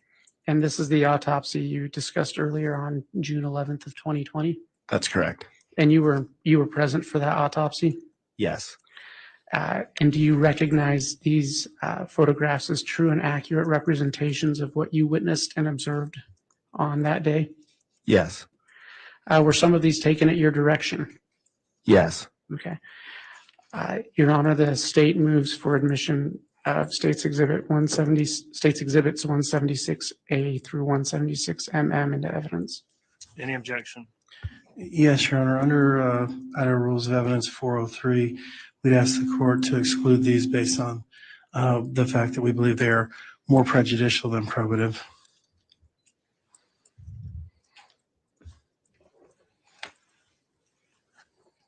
All right, what's the response from the state on that objection? Your Honor, these are photographs of what actually happened, what actually transpired in the autopsy. There is no better evidence to explain the autopsy process than by these, along with Dr. Warren's testimony. They are true, they are accurate, and as such, I do not believe that 403 applies in this case. All right, I've considered that objection. The court does not find that they are unnecessarily prejudicial or unduly prejudicial given the foundations that have been laid as to this particular witness, his expertise, and his the autopsy performed here as it relates to the state's theory of the case. So having considered that objection, the objection will be overruled. And for that reason, exhibits photographs 176A. And so the record's clear that goes through 176Z, and then starting at 176AA through 176MM are admitted. Your Honor, I apologize. May the court reconsider possibly doing this in a black and white format rather than full color? And the state would object to that. There's no reason to alter the reality of the photographs. Well, as I said, it was well, All right, and I've considered that objection as well. Let me have a quick sidebar with counsel, however.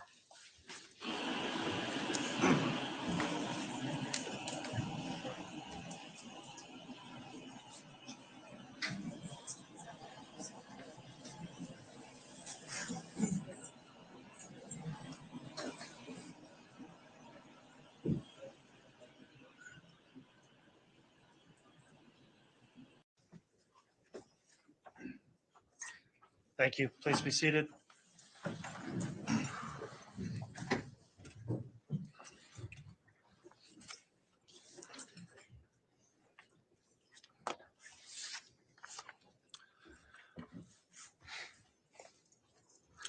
All right, counsel, we had a sidebar, and as it related to these autopsy photographs, I have considered this evidence, and I apologize for the delay this caused. I made a decision that caused us to make some technical adjustments here based on objections lodged by the defense and in consideration of whether or not a particular exhibit may become potentially prejudicial or inflammatory. The courts determined that, number one, it would be inappropriate for many of these photographs to be publicly demonstrated because of the graphic nature of the photographs. Number two, the jurors are entitled to view and see the photographs, but the size of the screen, if they're projected up onto the monitor up there, I would find potentially could be prejudicial just to blow the photos up to that size. And so they will be demonstrated and maybe published to the jurors, but through the monitors that the jurors have to contain the size of them and perhaps limit the impact they may have with regards to the objection made by the defense. So as I understand it, I believe we've arranged things so that these photographs will be shown on the monitor of the witness, which the court can see. Counsel should be able to see as well, and the jurors, but not the public, and they won't be shown on the overhead projector. So thanks for your patience in us getting that set up. Mr. Wood, they shouldn't be able to. So we'll have to double check as we get going here before we get into the more graphic photographs and make sure they're not being shown in the simulcast location also. Well, and that's, sorry.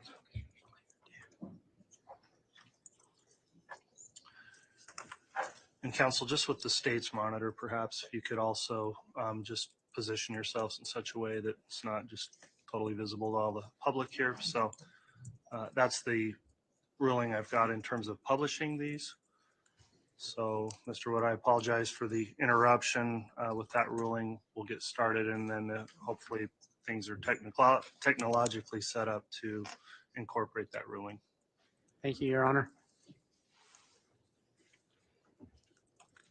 I would just note for the record, the state did not take a position on that and just left it at the discretion of the court. Okay, thanks, Mr. Wood. That's correct.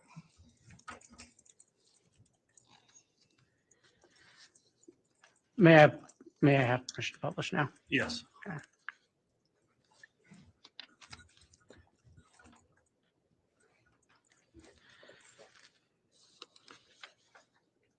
Dr. Warren, do you see that on your screen?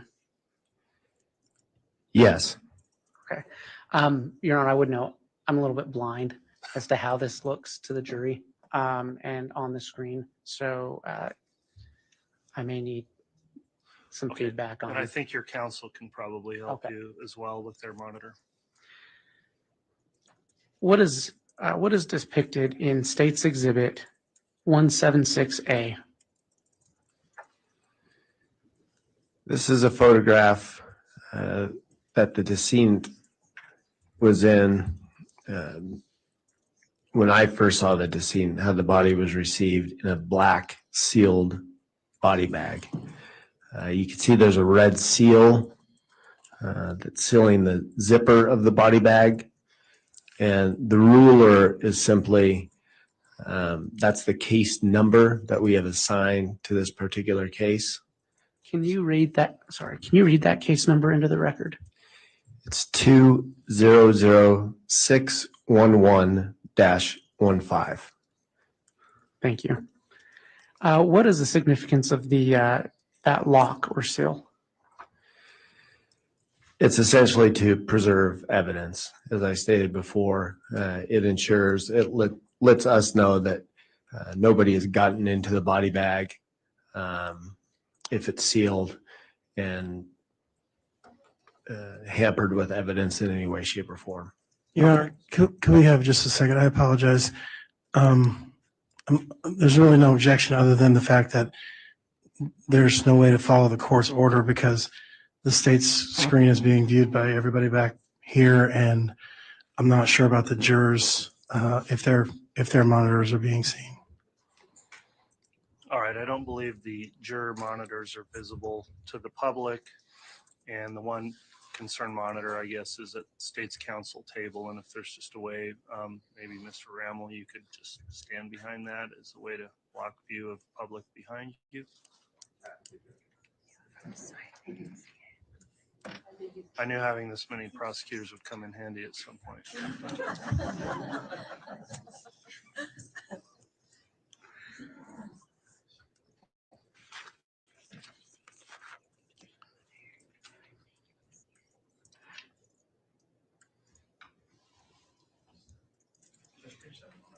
Yes.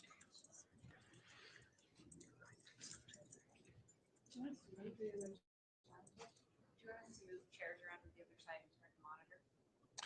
You could do that as well. I mean, that Just trying to think of the most effective way to. if the monitor would turn around, maybe just for this portion, you could do that.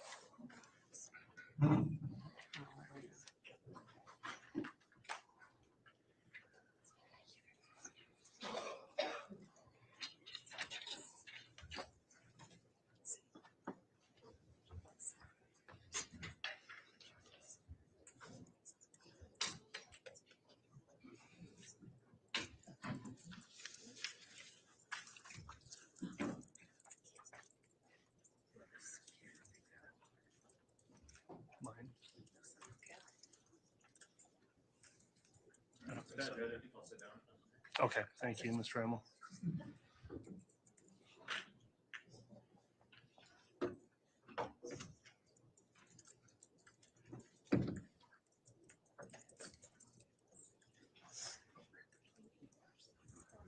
This camera should not pick it up on that screen.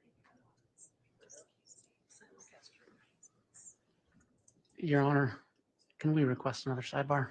Yes.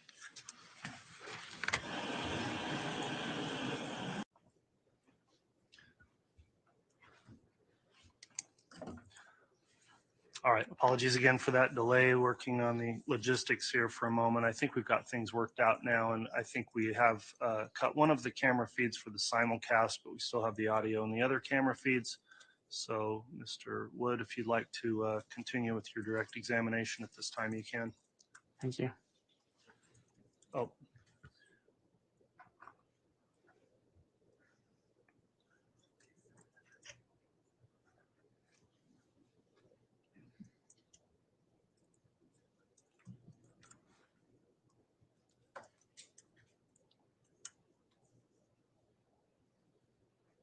okay, we're okay.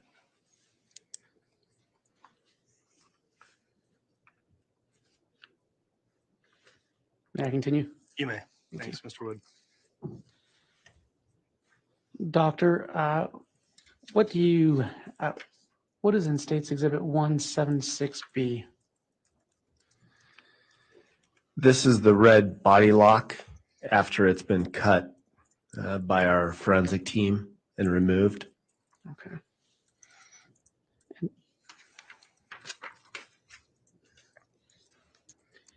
Can you describe what you see in States Exhibit 176C?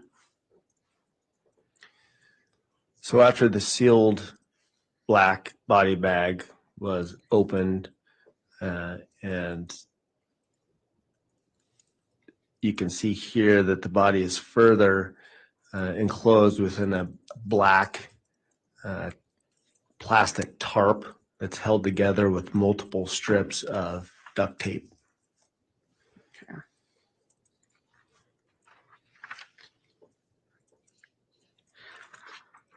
And when you reached that point in your autopsy, what did you do?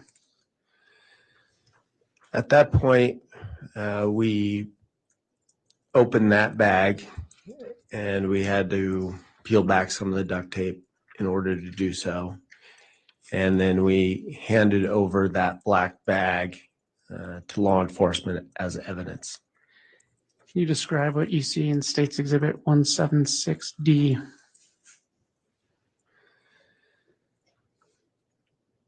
So you can see here, the decedent is within that black body bag. So I guess at this point, we actually haven't submitted as evidence yet.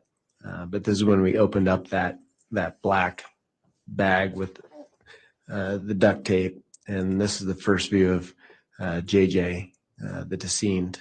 You can see, you can't see it real well on this photograph, but there is a white plastic bag over the head, and it's wrapped multiple times with duct tape. Can you describe what you see in States 176E? So this is a better photograph that shows the white plastic bag over the head and the duct tape over the head. You can see there is a defect right above the duct tape on the white plastic bag. And I was informed before the autopsy started that law enforcement had made a small tear in that bag just to make sure that there was human hair and it was identifiable. And so that's why that is presumably there. And is the area where I'm pointing my pen the defect you're referring to? Yes. Okay. In addition, you can see JJ is clothed in a red pajama top that's partially soaked with decomposition fluid. And you can also see that the forearms and the wrists and the hands are tightly bound with duct tape as well.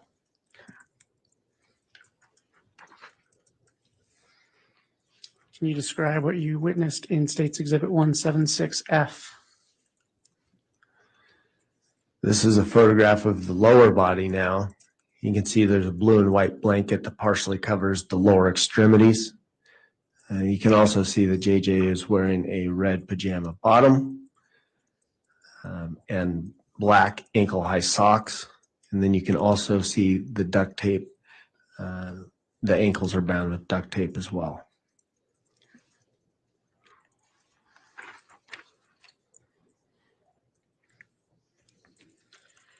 Doctor, can you describe what you witnessed in States 176G?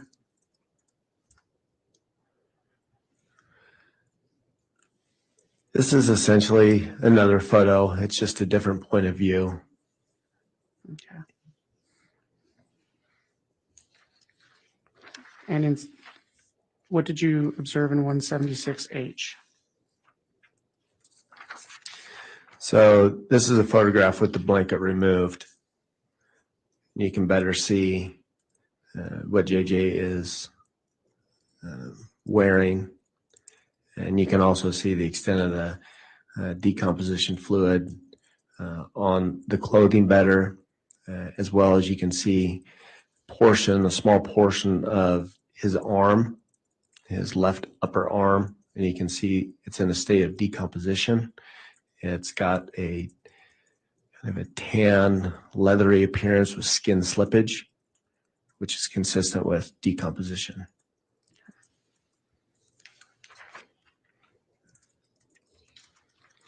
Can you describe what you witnessed in States Exhibit 176I? And this is simply a photograph of the lower half of the body with the blanket removed, just better showing the pajama pants that JJ was wearing. And in 176J? Again, the lower half with the blanket removed, you can see the ankles are bound with duct tape.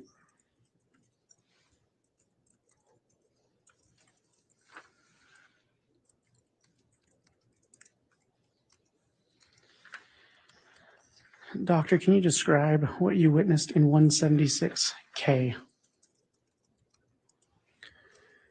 So as I mentioned, at this point, we're gathering evidence. So at this point, we made a single cut along the left side of the head to remove the white plastic bag and the surrounding duct tape. And we reflected it, and you can see a portion of JJ's face at least. And you can see that there's a strip of duct tape covering JJ's mouth that's essentially running from jawline to jawline.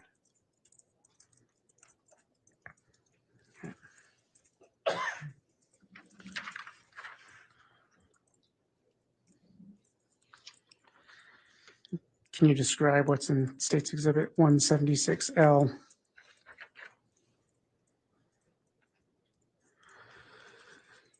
So we carefully removed the plastic bag and the duct tape from JJ's head, and that's a view on the inside. So that would have been where JJ's face was, and you can see there is some fluid and there is some tissue, decomposed tissue, and that fluid is I interpret it as being decomposition fluid.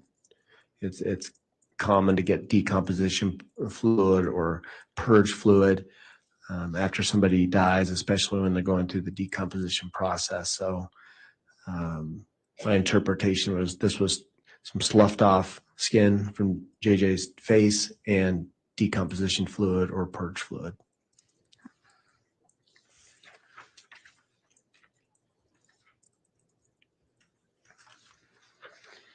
Can you describe what you witnessed in States Exhibit 176M? So this is a photograph with the bag with duct tape removed, better showing the strip of duct tape covering JJ's mouth. You can also see that JJ's face is in a state of decomposition. It's diffusely has a diffuse green discoloration, and there is skin slippage, predominantly near the forehead, and you can also see his hair.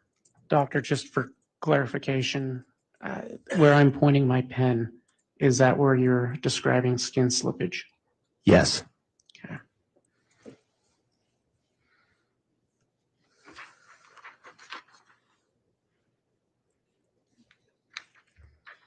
Can you describe what you observed in States Exhibit 176N?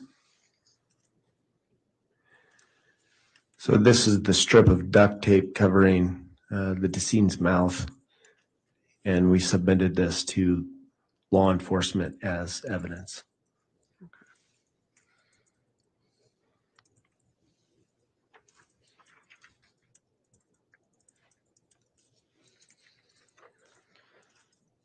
Doctor, will you describe what you observed in States 176O? So this photograph just highlights the duct tape or the forearms and the wrist and the hands that are wrapped multiple times with duct tape.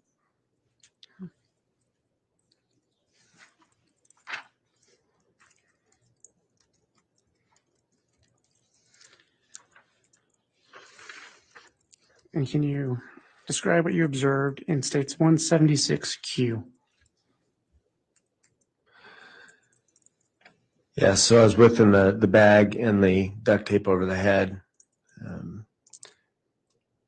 The decision was made to make a single cut across and reflect the duct tape binding the forearms and wrists and hands. So that is a photo after the single cut is made and it's reflected. You can see JJ's hands. You can see that his wrists are further bound with duct tape, additional duct tape. You can see on the inside of the large piece of duct tape, there's decomposition, changes and fluid similar to the bag over the head. Okay, and just for clarification, doctor, is where I'm pointing my pen where you referred to the additional duct tape? Correct. Okay.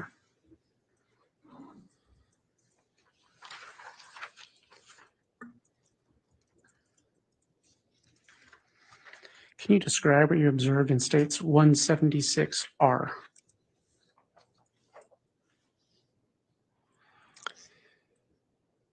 Yes, so this is the large band of duct tape that is now removed from JJ's arms, and this is how we submitted it to law enforcement. This is still looking on the outside, so this is looking at it as you saw it on JJ. Okay. And can you describe what you observed in States 176S? Oh, sorry.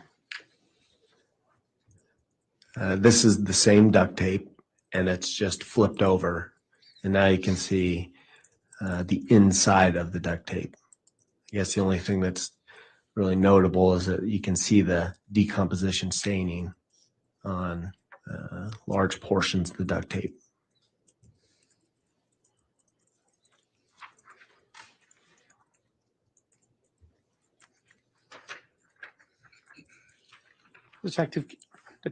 Doctor, sorry. Can you describe what you observed in States Exhibit 176P? This is simply a close-up picture of the duct tape around the wrists. Okay. And when you reviewed that, how specifically was that wrapped around the wrist? Right, so how was it wrapped around a wrist? So it appeared that it had been wrapped around one wrist, and then the other wrist had been laid on top of it, and then that was wrapped around the other wrist separately. So they weren't wrapped together per se, but more like one was wrapped, and then the other one was wrapped.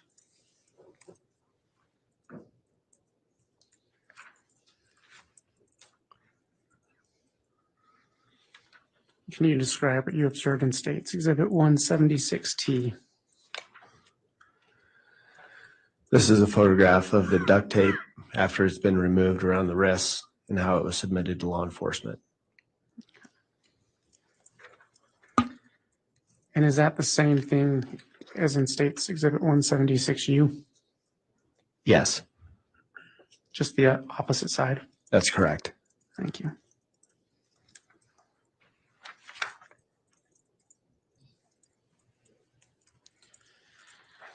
Can you describe what you saw in States Exhibit 176V?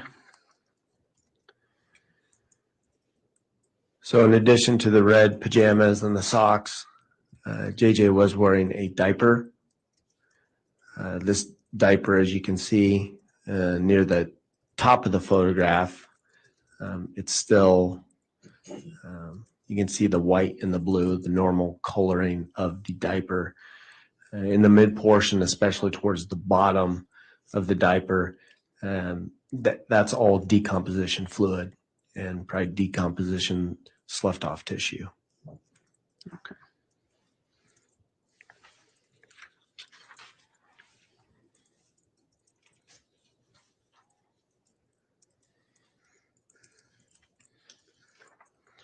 What was the significance of your examination that's represented in States Exhibit 176X? This is a photograph of JJ's face. The importance of that is, one, we always get a photograph of the decedent's face, just as part of the normal process. Two, at the time, it did help us with a preliminary identification, visual identification, based on photos that I had seen and everyone else in the room had seen, that this did look like JJ. So it served that purpose as well.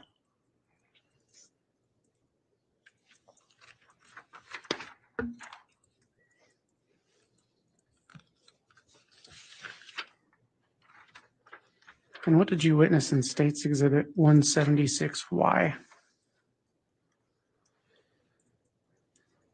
This is a photograph of JJ's upper body, including his face and his arms. This is to show the state of decomposition that he was in.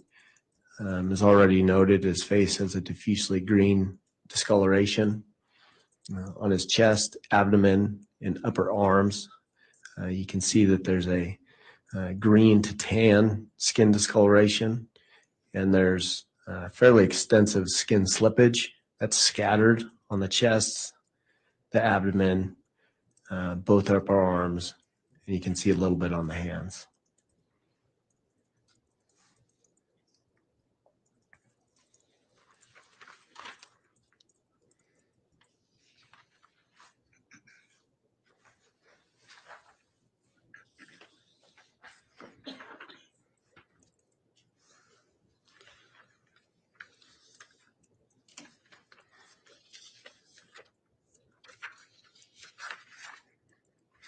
And can you describe what you observed in States Exhibit 176AA?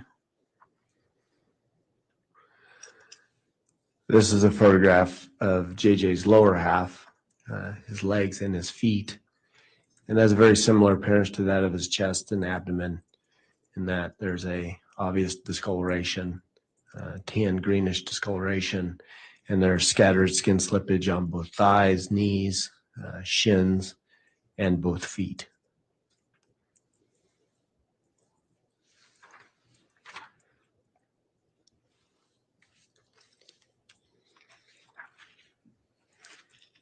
What did you observe in States Exhibit 176BB? This is a photograph of JJ face down. This is standard procedure in our autopsy photographs. We always get photographs of the scene laying face down so we can better evaluate the back, the anus, and the lower legs on the back side. This simply shows that there's decomposition involving the back and the shoulders. You can see there's pretty prominent dark green discoloration of the upper back, shoulders, and upper arms, and to a lesser extent, a lighter green on the rest of the back. Okay. Doctor, do you have an opinion as to what these spots on the side of JJ are? Yes, so there were multiple white kind of punctate spots that were on the torso on both sides, and those are essentially minerals or salt deposition, calcium and other minerals, and that can be part of the decomposition process.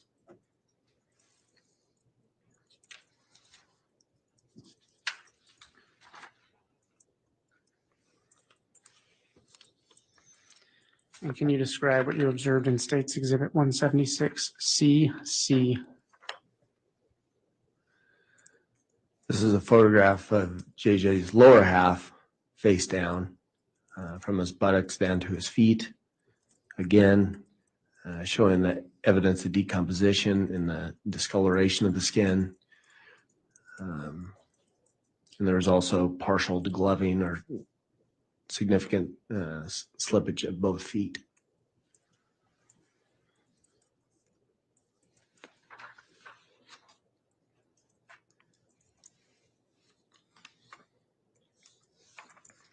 Can you describe what you observed in States Exhibit 176DD?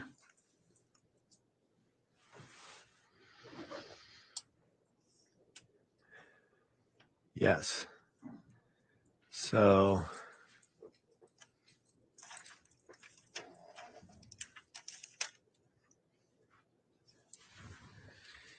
so this is a photograph of JJ's arm, and it's highlighted with the ruler. You can see there's some discoloration. As I mentioned before, with decomposition, you can get different types of colors. Some of them can mimic bruising. This one kind of jumped out as it looked more than a decomposition change. It looked more like bruising. It was dark red. So that's a photograph of that. So you believed it at the time it was possibly bruising? Correct. Okay.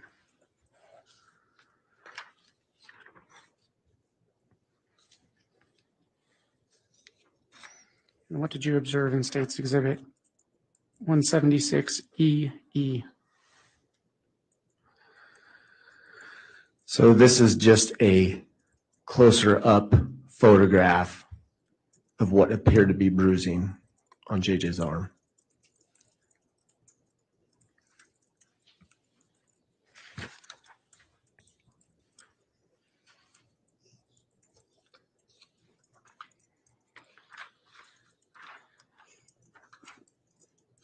And can you tell the jury what you observed and did in 176FF?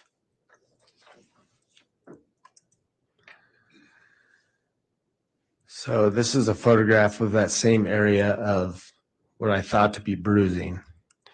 And oftentimes what I will do and what other forensic pathologists will do in cases where the body is decomposed is we'll make an incision into that bruise and we'll look for hemorrhage in the subcutaneous tissue and the soft tissue.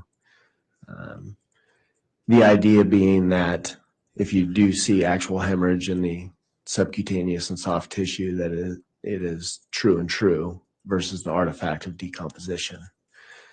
So you can see this is an incision. The forceps are holding it back or reflecting it. And you can see pretty obvious hemorrhage within the subcutaneous tissue and that yellow adipose tissue as well. Doctor, you may have already stated this, but what portion of his arm was this? So there were bruising on bilateral upper arms, and they were symmetric. So this was on the right arm. Okay. And when you talked about the hemorrhaging, just to clarify, where I'm pointing my pen now, is that the hemorrhaging you were speaking of? Yes. Okay.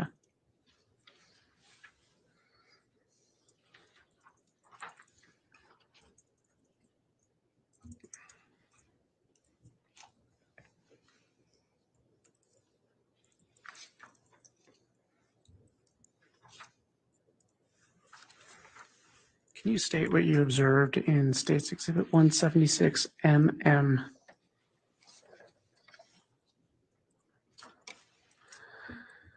So this is a photograph of JJ's neck, the left side of his neck. And you can see,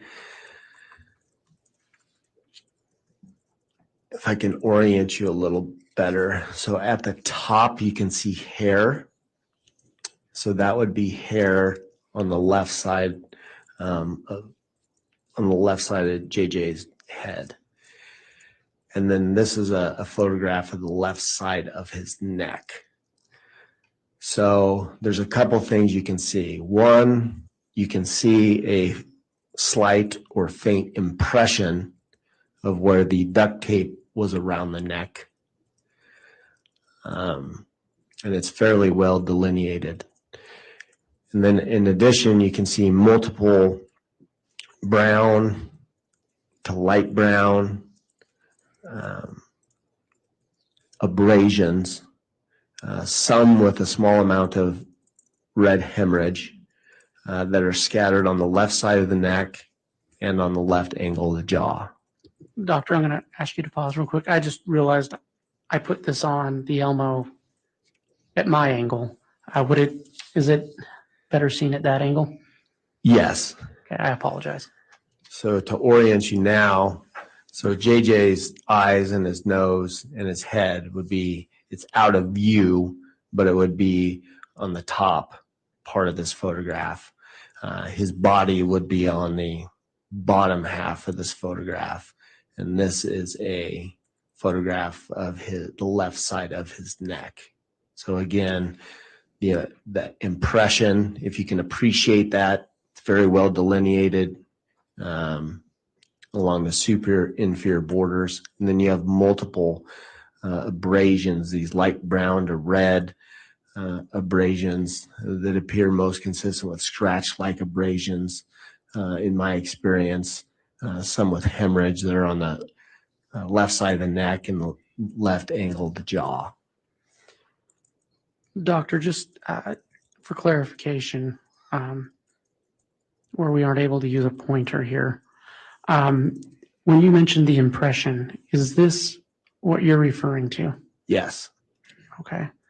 And are these the abrasions you're referring to? Yes, that's correct. Okay.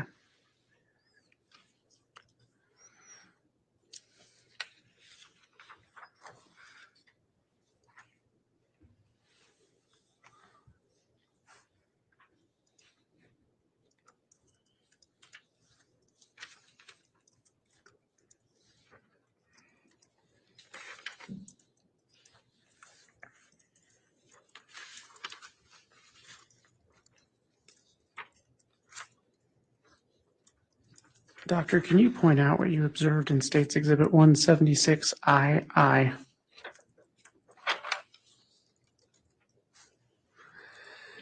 Yes, so this is a photograph of JJ's right hand. As mentioned earlier, there was partial degloving, which essentially means there's a significant amount of skin slippage on the hands. And you can see the right thumb kind of sticks out. All the other fingernails had a very similar appearance, pretty unremarkable. The right fingernail or subungual tissue underneath the fingernail, there's this bright red bruising. Doctor, is this what you're referring to, where I'm pointing my pen? Yes. And what is the significance of that? It essentially means that there's been trauma to that area and blood vessels have been broken and essentially has caused a bruise. Okay.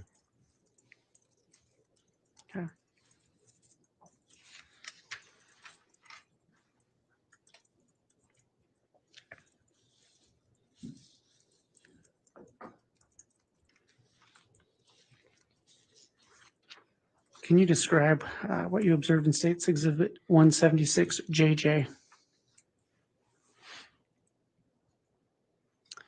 This is a photograph of JJ's lower leg, including his shin, left ankle, and portion of the foot. I believe I mentioned earlier that when we removed the duct tape from the ankles, it did appear that there may be some bruising that was associated with that. To the naked eye, just looking at it, it looked like bruising to me. I did the same thing as I did with the arm, and I made multiple sections looking for a hemorrhage in the subcutaneous tissue, and I did not see any obvious hemorrhage in that area. So what does that mean? It's Objection, there is no question. I'll sustain. It's an error. When you did that incision and observed the lack of hemorrhaging, what did that mean to you? So it was inconclusive to me. I can't completely rule out that it's not a bruise, but I can't say that it really is. It could be part of the decomposition process. Doctor, I had you read the number on the ruler into the record earlier. How was that number assigned? That number is assigned as soon as the case comes in. We have a computer system. It's called MDI log. And in order to enter all the data into our data system, you have to have a number. So this is the number that got assigned to this particular case. Does that aid your lab and office in tracking the specific evidence? Yes, it does. Okay.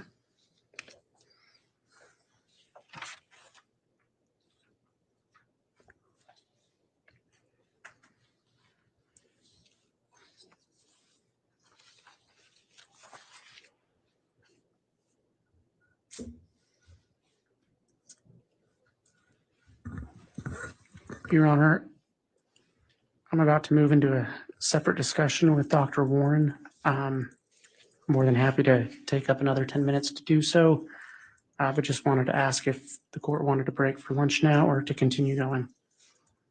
Are you through those exhibits at this time, Mr. Wood? Yes. Okay. I would suggest let's keep going for a few more minutes. If you want to go into a new topic, we'll take a moment and reconvert things to the way they were in terms of the monitors in the case. I will note on the record also that the victims, if they would like, will be given an opportunity to view these exhibits in a separate setting. I'll leave that up to them to communicate with the state's victim witness coordinator if they wish to see those. Very good. Doctor, were you involved in the autopsy of a Tylee Ryan? Just a moment, Mr. Wood. I'm going to let your counsel go ahead and flip the table back around with their monitors so they're set up the way they're more comfortable. And I appreciate everybody's assistance on setting that up the way we did.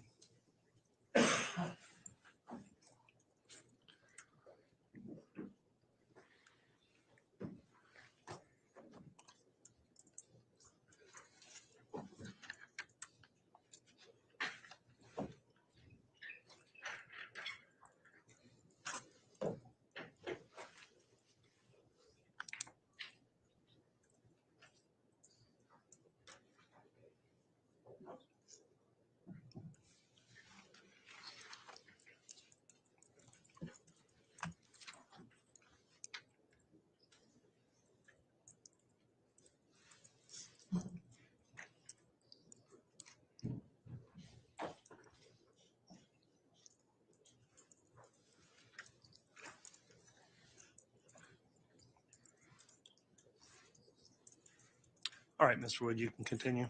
Thank you. And actually, I'm going to circle back to a couple things before I move on. Doctor, in regards to the bruising you found on JJ's arms, are you able to make any type of determination if that is pre or post mortem? Based on my findings, I believe the bruising in the arms is ante-mortem. When you say ante-mortem, is that before? Yes, before death. Okay. And what leads you to believe that? Well, essentially, because, well, one, they looked like bruises when you just looked at them. And then two, when I made the incisions and there was hemorrhage in the soft tissues and subcutaneous tissue, it definitely suggests that it was ante-mortem. When somebody dies, there's no longer circulation. So if, for instance, somebody's picked up after they're dead by the arms, you wouldn't expect bruising, especially in this subcutaneous tissue like you saw in that case, in this case.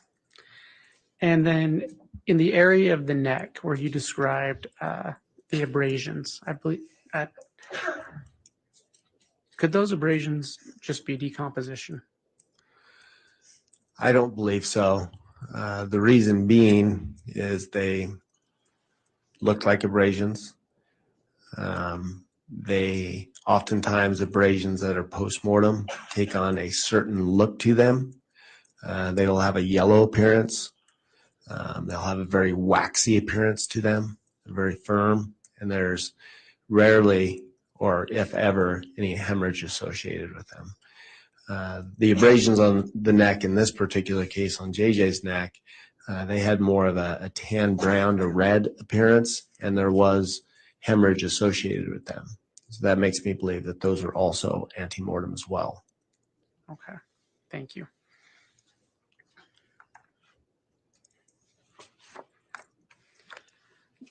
Doctor, were you involved in an autopsy of Tylee Ryan? Yes. When did that take place? It started on the same day as JJ's case. After we finished JJ's case on June 11th, 2020, we took a very short break and then we started Tylee's case. Okay. And was that then also at the Ada County Coroner's Office? Yes. How did that autopsy commence? What did you first observe? So this autopsy was different. The vast majority of the times when I perform an autopsy, I get an entire body, and there's a process that we went through, like with JJ, that I go through.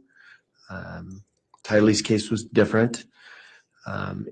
It was received by me or Tylee's remains were received in 3 separate sealed bags.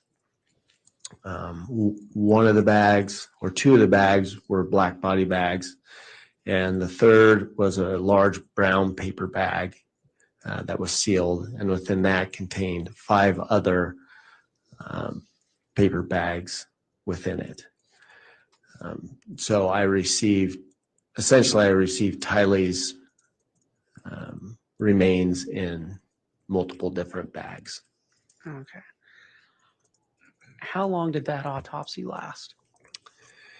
That autopsy lasted, it was much longer because of the process of sifting through the remains, trying to identify bones, soft tissue, multiple x-rays, cleaning the bones, getting them ready for anthropology. It took on the order of several days, but probably about a week. Okay. And I'm sorry, did you just say you x-rayed that material? Yes, we x-rayed all the bags and all the material that we received. And what was the purpose of those x-rays? You do that in order, you're looking for one, what kind of possible remains you have, how many bones can you see in the x-rays. So what are we kind of looking at as far as how much did we receive? You're also looking for foreign objects. Most importantly, you're looking for projectiles such as a bullet. In this case, we had to keep an open mind. We were looking for anything, bullets, Is there any portion of a knife?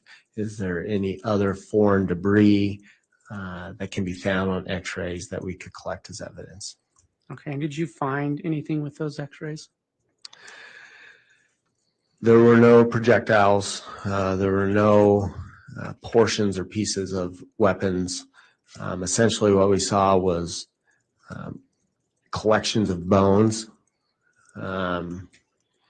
in most of them, along with other debris. You could see there's a lot of mud, a lot of dirt that came up on the x-rays as well. Okay. Based on the remains you received, were you able to do any types of toxicology? Yes. How were you able to do that?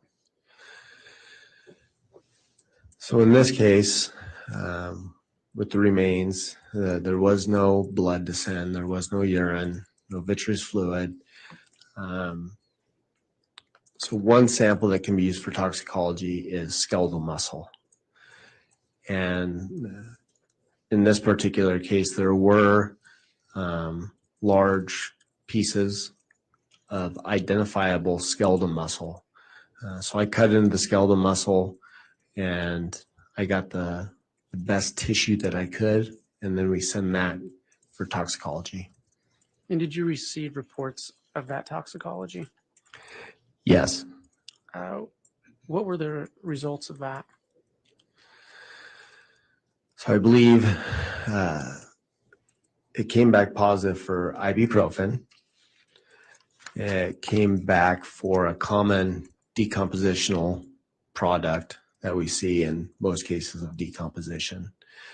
It came back with a carbon monoxide level, a carboxyhemoglobin saturation level, and also a carboxyhemoglobin saturation level, and also iron. So just to explain the iron, carboxyhemoglobin, those. So any kind of fire death. In this case, we knew we were dealing with burnt remains. We tested for carboxyhemoglobin. So carboxyhemoglobin or carbon monoxide in fire is often released along with multiple other gases. And if that is breathed in and the person is alive, then you'll get a high carboxyhemoglobin saturation level. So that's why we even did that test. In this particular case, the the carbon monoxide level came back extremely low, meaning that there's no evidence to support that Tylee was alive when she was burned. Skeletal muscle is not the best sample to test for that. Blood is, but skeletal could give you an idea. Okay. Were you able to find and identify any organs? Yes. What did you find? So amongst the debris of the dismembered body, we were able to find, I was able to find the heart. I was able to find, and it was actually connected still to the right and the left lung. I was able to find one kidney. I was able to find a few small segments of bowel. I was able to find portions of a liver, and also there were very small fragments of brain matter. Now, with that being said, this was not like in JJ's where the organs were very still intact and easily identifiable. These organs had severe decomposition. They had significant burning artifact. They were charred, they were shrunken, but those were the organs that I found. And presumably the rest of the organs either burned away or just were never found. Okay. And were you able to identify specific bones? Yes. Uh, Can you just give a brief summary of some of the bones you were able to identify? Yes.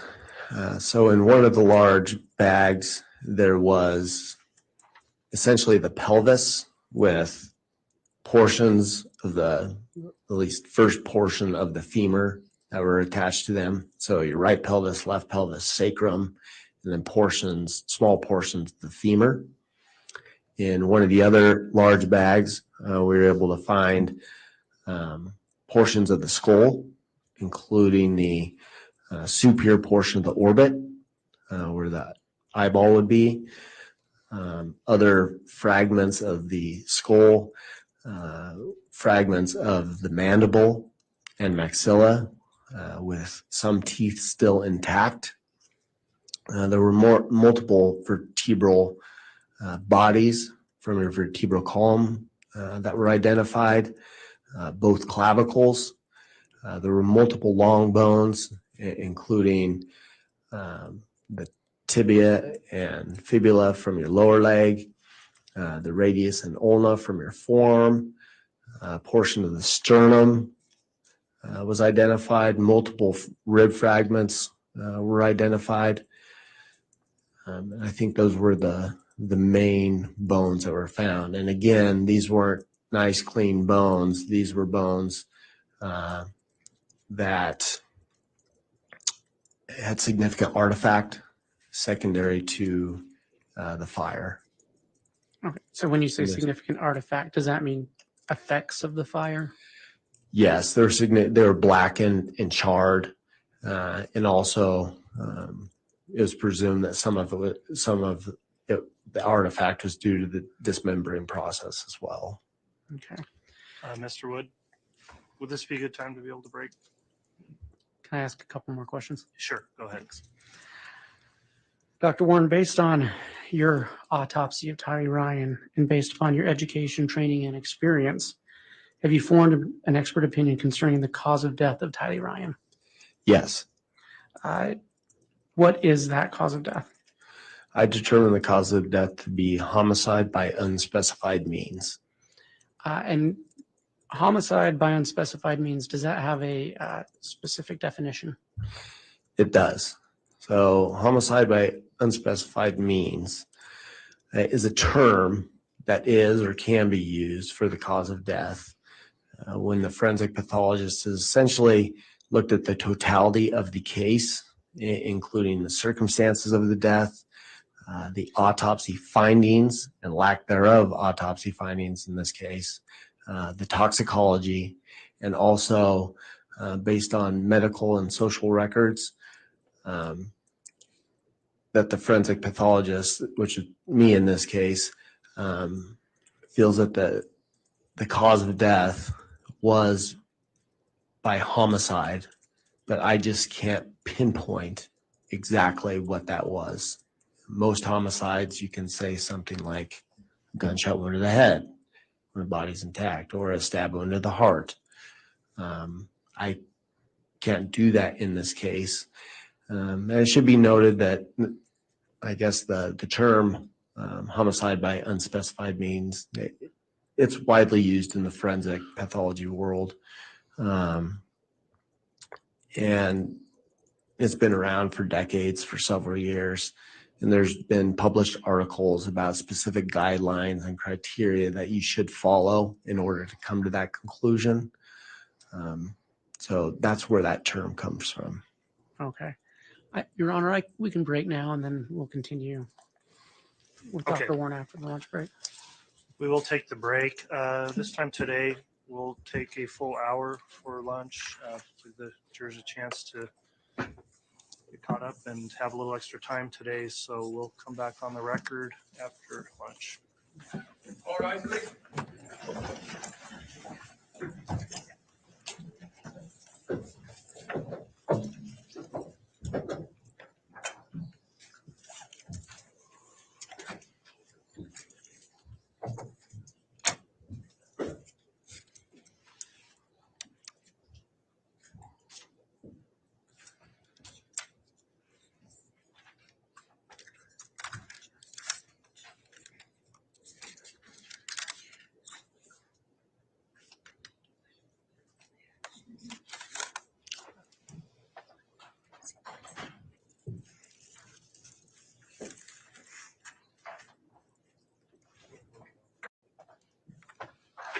Thank you. Please be seated.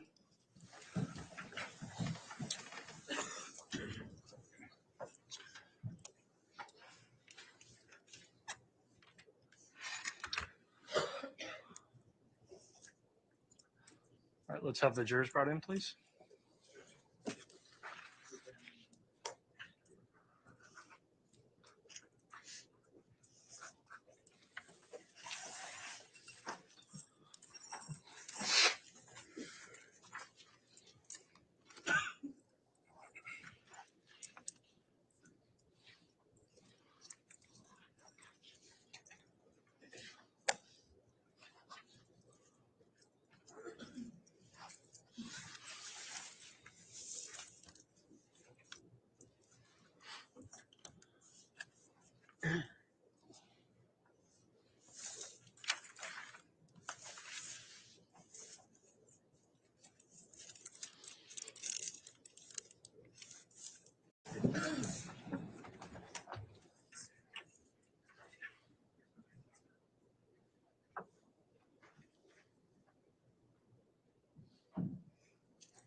Jury's authorized to cancel your. Thank you. Please be seated.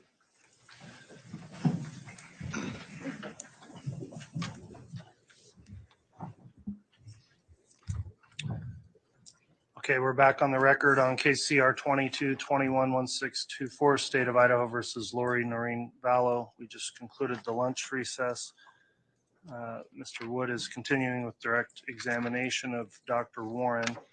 Before we start with continued examination, Mr. Wood, just as a housekeeping issue, in terms of the last set of photographs, they were moved for and admitted in a chronological fashion. I advise that, in fact, certain letters in there were not actually introduced, so that would be 176 W, Z, and KK. Is that Yes, correct? that is accurate. Okay. So, ladies and gentlemen of the jury, there will be an instruction given to you later that at times there may be gaps in numbering or lettering. So this would be one such instance where likely if your notes said something was admitted, those three were not in the sequence of those photographs. So you don't need to concern yourself with that, but we do need to have that clear on the record so somebody's not looking for those exhibits in the future if they look at the case file. So with that noted, Mr. Wood, if you'd like to continue at this time with direct examination, you may. The court would note all parties are present and the defendant as well, and you can continue to question your witness. Thank you. And just for clarity of the record, with the next exhibit, I will, as we admit it, there will be a few similar items. So, Okay. Dr. Warren, when we left, we had briefly discussed your finding of a cause of homicide by unspecified means. That's correct. And you were discussing criteria for reaching that conclusion. Yes. And just to refresh the memory of the jury and everyone, can you tell us again, what is the criteria for a homicide by unspecified means? Yes. So I already discussed that this term is used or sometimes used as a cause of death. So that there are specific guidelines and criteria that are used dealing with this cause of death. One, it has to be objectively suspicious circumstances. And examples used for the guidelines are dismembered body, body is burned, body is buried out of sight, and there's some other ones as well, but this case clearly fits number one. Number two would be no findings at autopsy to explain the death. So it gives a couple examples. One is if you have a full body that's intact and you do an autopsy and there's no other cause of death to explain it based on your autopsy. Another example would be that there's not enough of the body present to determine the cause of death by way of autopsy. So that, in this particular case, that would fit the number 2. Number 3 would be toxicology. There's no toxicology. That would explain the decedent's death. In this case, the toxicology, I found no drugs or substances that would explain the decedent's death. Number 4 is more on the social / history, including medical records. There's not another reasonable explanation based on medical records, social records, why somebody should be or could be dead. So in this particular case, I felt like this met all the criteria, and that's why I called it as such. Again, it's homicide by unspecified means, meaning I believe, based on everything, that all the circumstances, autopsy, toxicology, all the supporting documents, that this is a homicide. I just can't tell you exactly why. I can't pinpoint it.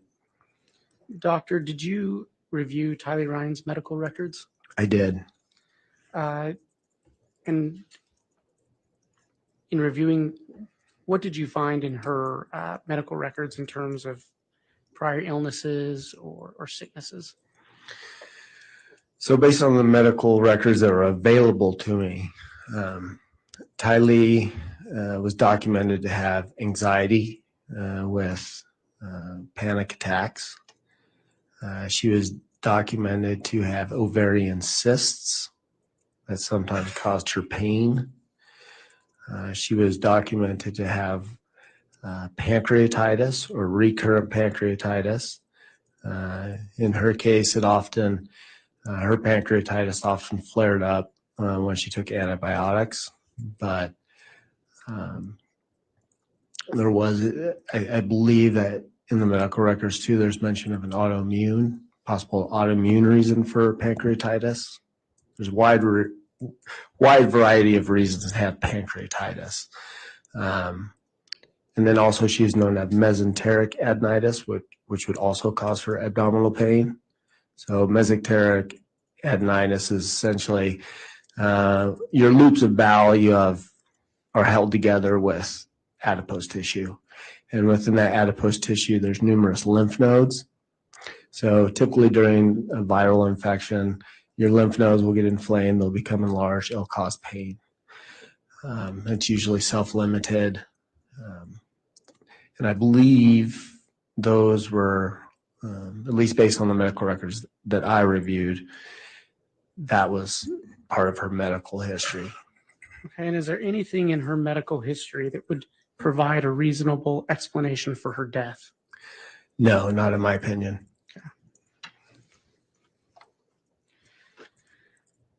As part of your examination of Tylee Ryan, did you collect any evidence to be sent to other labs? Yes. What was that? So I think we already mentioned that I sent skeletal muscle for toxicology, and we already talked about those results. In addition to that, I collected multiple pieces of soft tissue, skeletal muscle, what I thought was liver, and other organs for potential DNA analysis. So you can use blood, you can use tissue samples, and you can potentially get DNA from those sources.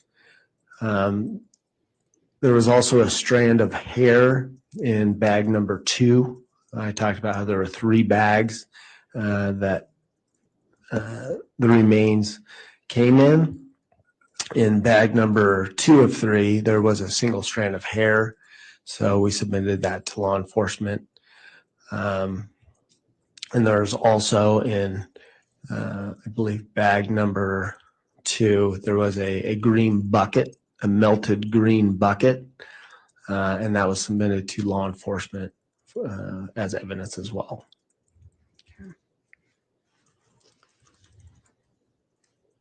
Dr. Warren, did you, as part of this autopsy, were photographs taken?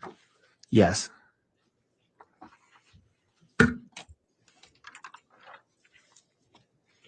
Your Honor, I'd ask that the witness be shown State's Exhibit 177A through 177EE.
Doctor, can you review State's Exhibit 177A through EE and let me know when you've had a chance to look over it? Yes.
Okay.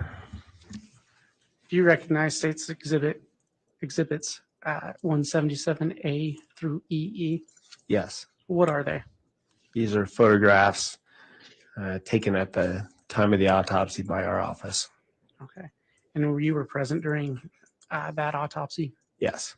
And were some of those photographs even taken under your supervision? Yes. And do you recognize those photographs as true and accurate representations of what you witnessed that day? Yes. Your Honor, I'd move for admission of State's Exhibits 177A through EE into evidence. Any objection from the defense? Yes, Your Honor, we would object that under Rule 403, these are more prejudicial than probative. All right, thank you, Mr. Thomas. I've considered that objection. The court does need to consider whether or not the probative value of the exhibits is sufficient to overcome any possible inflammatory effect that may be had on the jury. The court does find that there is a probative value that outweighs the inflammatory nature of what these may show. So on grounds of 403, the court determines that the objection is overruled. I'll note, however, though, Mr. Wood, that is with the previous photographs, there are some photographs in here, not all of them, that I would determine in order to minimize the inflammatory effect that they could potentially have, should not be displayed on the large projector screen, may be shown on the smaller monitors for the jurors. And for that reason, I think we've already indicated which ones I believed shouldn't be shown on the projector. Apologies for the delay that may create, but we'll need to reconfigure the displays and projectors when we get to that point. Okay.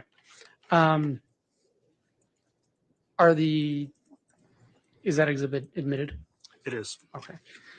Your Honor, and just for clarity, for the record, if I may now list, there's a few numbers that are not in there. Okay, so we went A through EE, which I presume is A through Z, then starting with double A through double E. Yes. And what is not included in that exhibit? There is no 177L, 177N, as in November, 177R, 177U, 177W, and 177Y. Okay. And again, ladies and gentlemen of the jury, don't be concerned necessarily with numbers or lettering. Once you get exhibits, you'll be just instructed to consider all the evidence. So with that, Mr. Wood, you can continue. I think, Your Honor, your clerk did, I think, briefly show us the exhibits you did not want shown on the large screen. I'm wondering if I could get a copy of that so I don't inadvertently. Okay, the list I've got is D through H of 177 is the first set. If you're going sequentially through or alphabetically through the listing. We will be. Okay.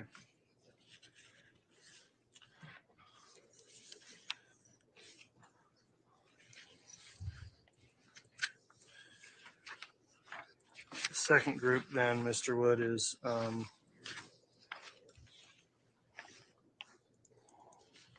believe it's O through CC.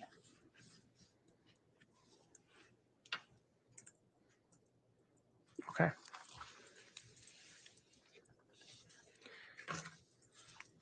May I begin to publish and then we'll. Yes. Thank you.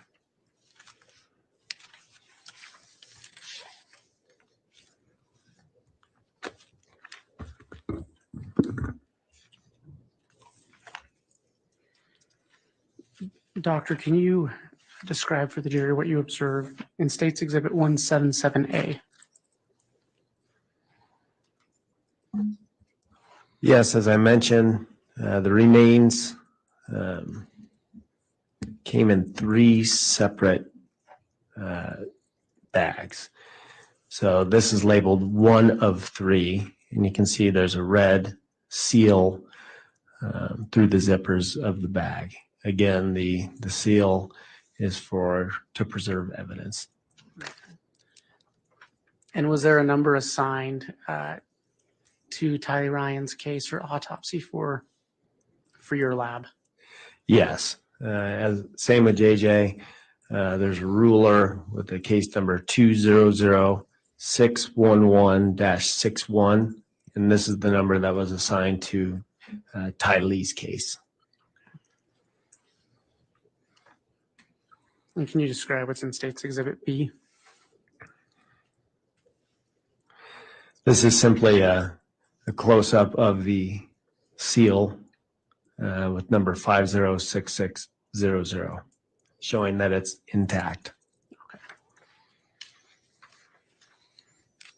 Can you describe what you observed in State's Exhibit 177C? So after we broke the seal and opened the bag, within the body bag, there were large clumps of soft tissue and bone and dirt, and there were also 2 brown paper bags. You can see one of them is labeled with burial site ? and the other bag was unlabeled.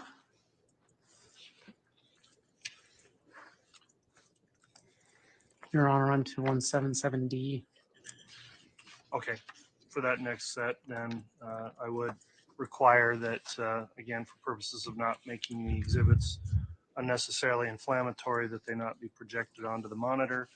So, and there are two groups. If you want to keep it in order, I guess we'll reconfigure twice to do that, but we'll need to turn off the projector at this point.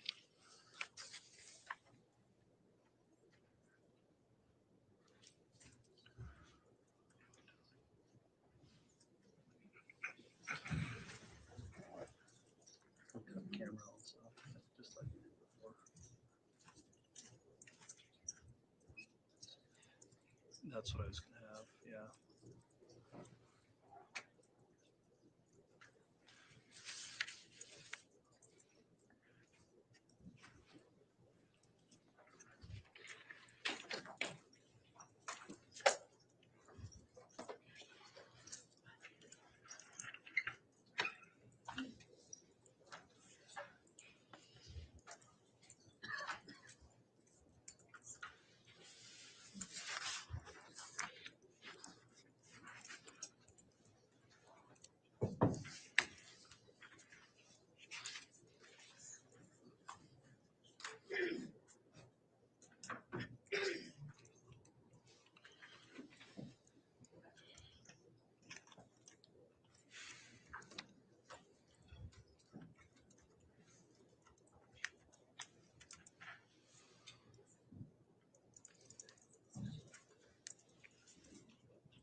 Okay, we're ready to proceed. Thanks everyone for your assistance. Doctor, can you describe what you observed in States Exhibit 177D?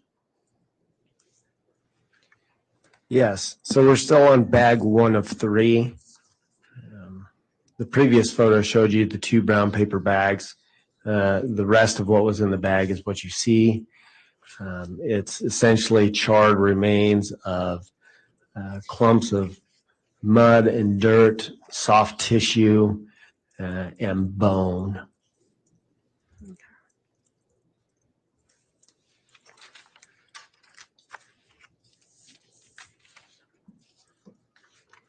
And can you tell the jury what you observed in 177E?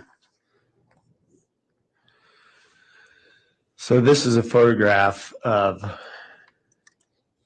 what was in that commingled clump of charred tissue. Once we were able to clean off the debris and most of the decomposed tissue, what we have here is on the right side that's not on the blue board. We have to your far left, that's a sacrum with decomposed tissue and blackened charring. And then the other 2 bones, the middle and the right bones, that's the right and left hip bone with a small fragment of femur that's still attached to both of them. And you can still see there is blackened, charred appearance to portions of the bone, and there still is some decomposed tissue that's adherent to the bone. On the blue board with the ruler, on your far left, those are 2 small fragments of small bowel that we found within the commingled remains. Next in line, directly above the sticker that says bag 1 of 3, those are vertebral bodies from the vertebral column. And moving next, the small fragments of tissue. 2 of those are small fragments of essentially unidentified. Not sure where the bone came from, but it's small, probably hand or foot. And then there's some small fragments of cartilage as well. Okay. So that was essentially, this is the cleaned up version of what you just saw in the previous photo. Doctor, are you aware if any of these items were sent for further testing with the FBI? Yes, all the skeletal remains were sent to the FBI for a forensic anthropology workup. Okay.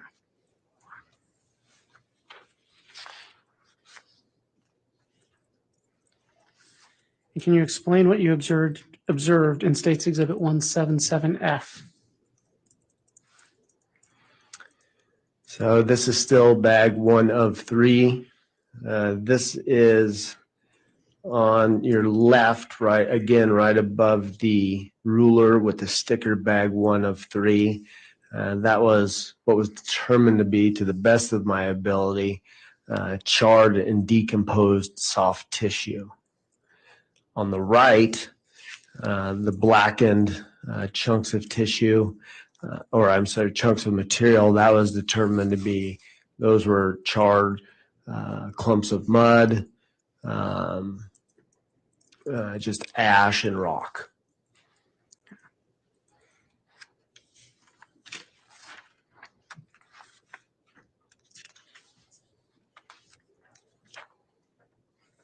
And can you describe for the jury what you observed in States Exhibit 177G?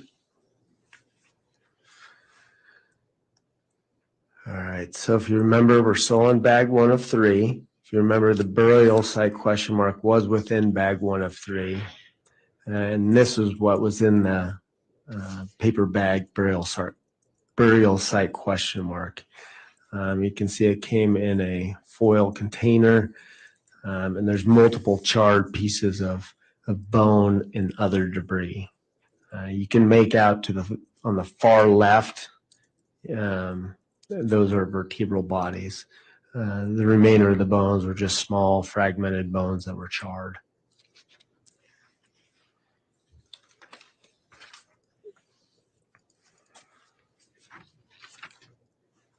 And can you state what you observed, or tell the jury what you observed in States Exhibit 177H?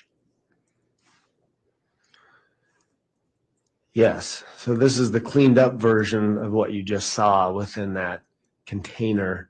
On the far left are 2 vertebral columns, vertebral bodies that are charred and partially burned away. In the middle, there's those 3 fragments of small bones that have some thermal artifact as well.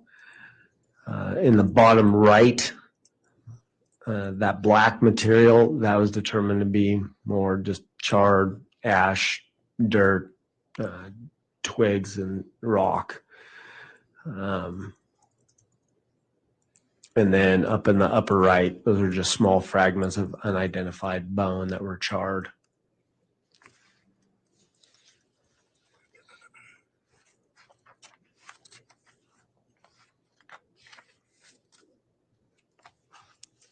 You state what you, Your Honor, I don't know if the court wanted to turn the projector back on. How it wants to do that? Okay, there are a series of 4 more that can be displayed on the projector. Actually, 3 more.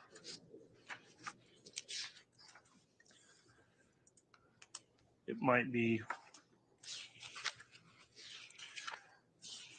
Mr. Wood, why don't you just keep going, since there's only actually 2 or 3 more that I think shouldn't be on the projector, and then once we get through the rest of that other set, we'll convert things back to normal. Very well, thank you. Thank you. Can you state for the jury what you observed in States Exhibit 177K?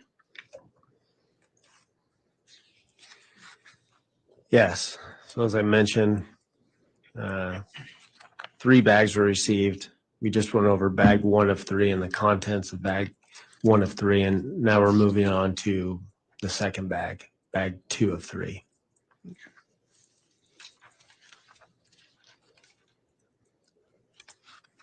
What did you observe in State's Exhibit 177I?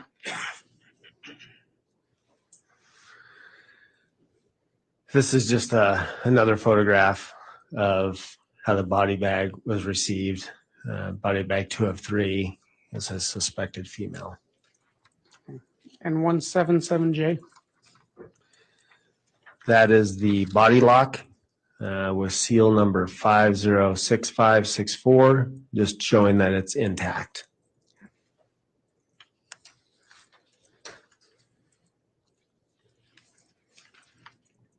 Can you state what you observed in State's Exhibit 177M? So this is once we broke the seal, opened the bag, and this is looking at one portion of what we saw within bag 2 of 3. And you can see there are just large masses and large clumps of, at this point, it's hard to tell, but you can tell that there is clumps of tissue. You can feel the bone. You can also see, if you can see some green, I'm not sure if you're aware, if you can see that, but on the largest mass of commingled tissue, there's some green discoloration. And that was the green melted bucket that I was talking about. And just for clarity, Doctor, where I'm pointing my pen, is that part of what you're referencing? Yes. And is this part of what you're referencing? Yes. Okay.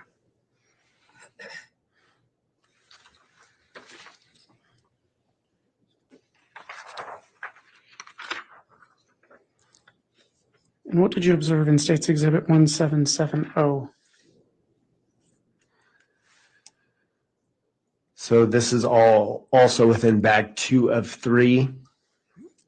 So you can see there's more black and charred masses of tissue and debris and rock and dirt.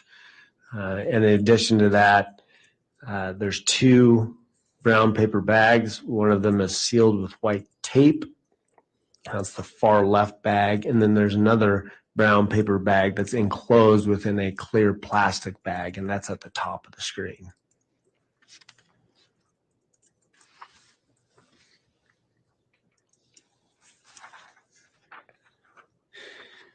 And what did you observe in State's Exhibit 177P?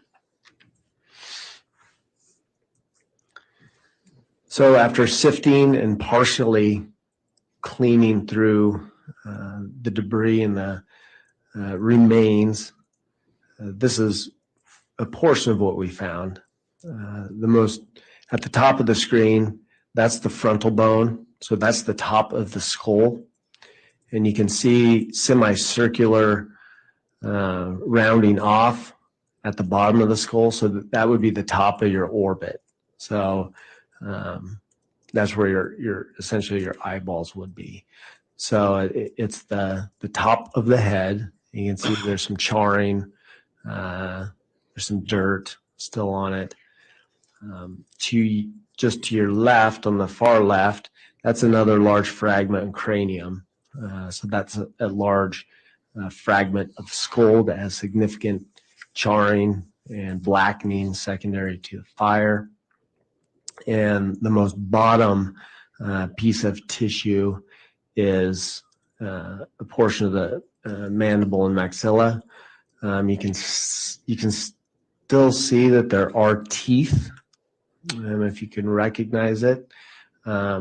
Significantly blackened and charred, but there were still some teeth that were intact.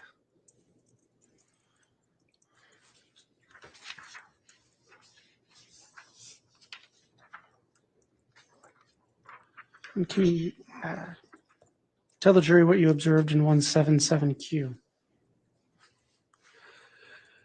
So as we mentioned before, there were some organs that were identified within that, the remains. So this is the heart right in the middle.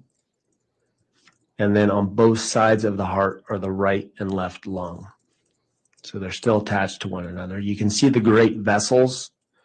They look like straws kind of coming out. So those are some of the great vessels that come off the aorta. And now this is not what a normal heart and lung looks like, just so you know. This is significantly shrunken. The heart and the lungs are both significantly shrunken. They're disrupted, they're charred, they're burned, they're falling apart. And so that was what was found, at least part of the organs that were found.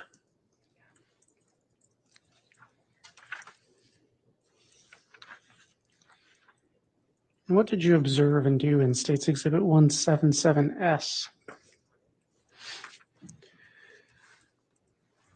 So again, this is just a little different view. Although the tissue, the organs are significantly obscured due to thermal injury and decomposition, you still do your best to try to rule out any kind of disease process or any kind of injury. So right there in the middle, the largest piece, that is the heart. You can see there's significant charring, there's decomposition, it's kind of falling apart. And then on the right side, that's the right lung that's been sectioned serially. And on the left side, that's the left lung that's been sectioned serially. So again, the lungs are significantly shrunken. The outsides are blackened and charred. And there's thermal artifact within the middle of the organs. Basically, your lung is typically nice and soft.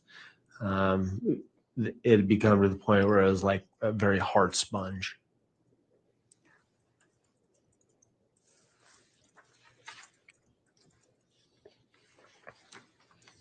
And what did you observe in States Exhibit 177T? So as mentioned earlier, one kidney was identified, and this is that kidney. Very similar to the heart and the lungs. It was extremely shrunken. It was blackened. It was charred. Significant heat thermal artifact. That's essentially it.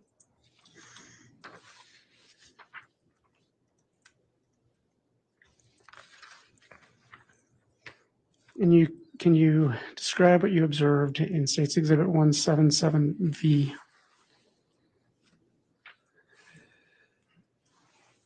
So this is bag 2 of 3 after it's been cleaned up. So the organs are not in there, the organs that we just went over, the heart, lungs, and so forth. But these are all the bones that we're able to sift away and clean.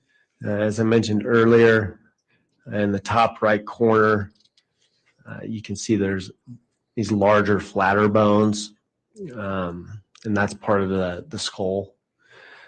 You can see in the bottom right-hand corner, there's a scapula. There's some long bones, including the tibia and fibula from the lower leg. Some of the bones in the middle, right below, one of the large skull fragments, there's multiple rib fragments. Just to the left, I don't know if you can see, it's at the very top to the left. It's a sternum with multiple ribs coming off of it. I believe there's 1, 2, 3, 4, 5 ribs coming off one side and 2 ribs coming off another side. Doctor, to clarify, is this what you're speaking about, where my pen is pointed? Yes. Okay. And then there are multiple other just black and charred bones that are essentially unrecognizable. And then even further to your left are some smaller hand or foot bones, as well as burnt soft tissue or charred soft tissue in your very upper left. So basically what you're looking at is after a week of sifting through bag 2 of 3 that you saw earlier, those are the bones and the soft tissue that we recovered.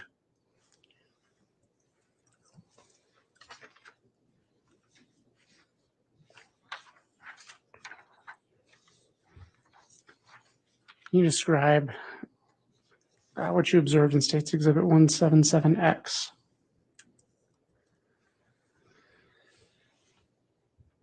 So if you remember, there were 2 brown paper bags within bag 2 of 3 as well. So within that paper bag, you can see on the left, there are multiple charred pieces of bone, unrecognizable bone. Most likely at the very top, those small, they look like little logs. Those are likely hand or foot bones. And that was what was in the brown paper bag.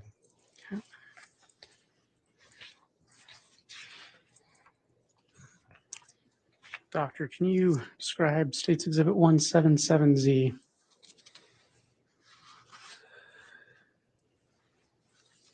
So we've completed bag 2 of 3. Now we're moving on to bag 3 of 3. This is a little different. The first 2 bags came in black body bags that were sealed. This came in a sealed large brown paper bag.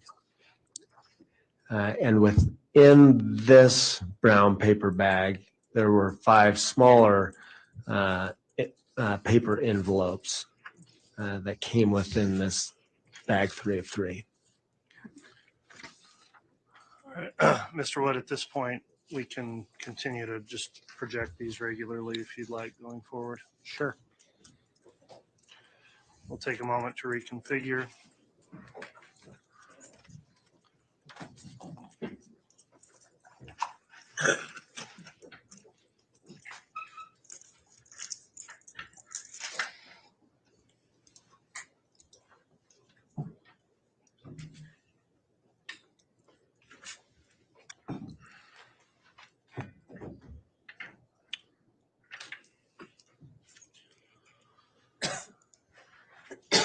While we're doing that, I'll again mention that the victims will have an opportunity if they wish to view the photographic evidence. I'll allow the state to submit a request and we'll arrange for that.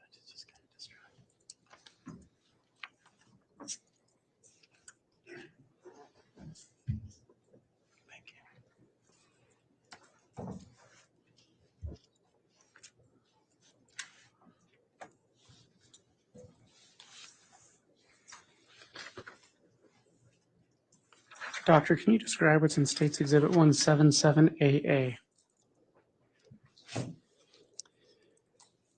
Yes, so within bag 3 of 3, as I mentioned, there were 5 other smaller paper bags. This is one of them, and it has identification information, including Fire Pit A Northwest. Do you recall what was in that bag? Yes, in this bag, and also moving forth with the 4 other bags, they're essentially just small fragments of unidentifiable charred bone.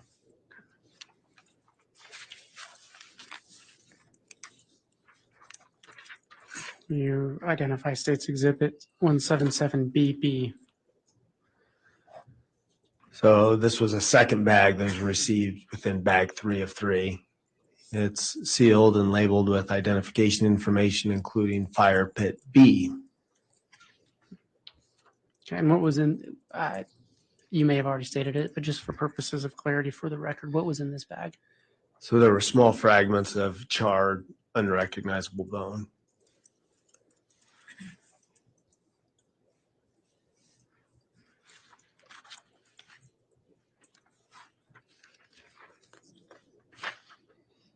Can you describe what you observed in States Exhibit 177CC? Yes, so this is a third bag within bag 3 of 3, again with identification information. I think the description was suspected bone fragment. And do you recall what was in it? Again, small, charred piece of unrecognizable bone. And when I mean unrecognizable, they were bone. I just couldn't say where they came from because they were so small and charred and fragmented. And can you tell the jury what you observed in States Exhibit 177D? I'm Again- sorry, let me restate that. 177DD. So this is a fourth paper bag within the bag 3 of 3. Again, labeled and sealed with the description suspected bone fragments. And within this bag was also small, charred, crumbly, unrecognizable pieces of bone. And can you describe what you observed in State's Exhibit 177EE? And this is the final fifth bag that is sealed with identification information and labeled suspected organic matter. So within this bag, there was small charred fragments of soft tissue. Were you able to identify those pieces of tissue? No.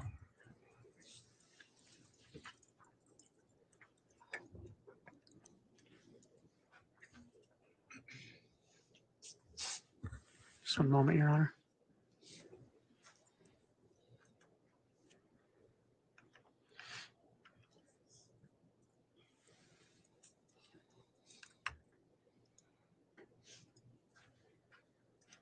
Your Honor, the state has no further questions at this time. All right, thank you, Mr. Wood.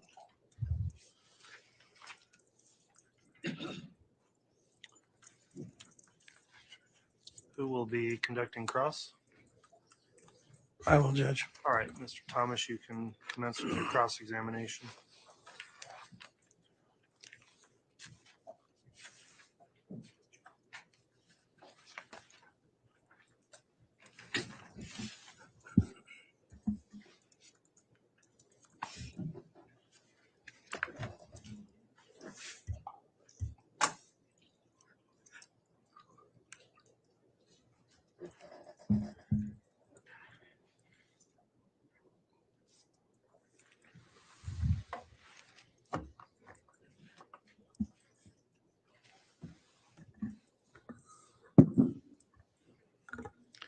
Good afternoon, Dr. Warren. Good afternoon. So it looks like you're a forensic pathologist, correct? That's correct.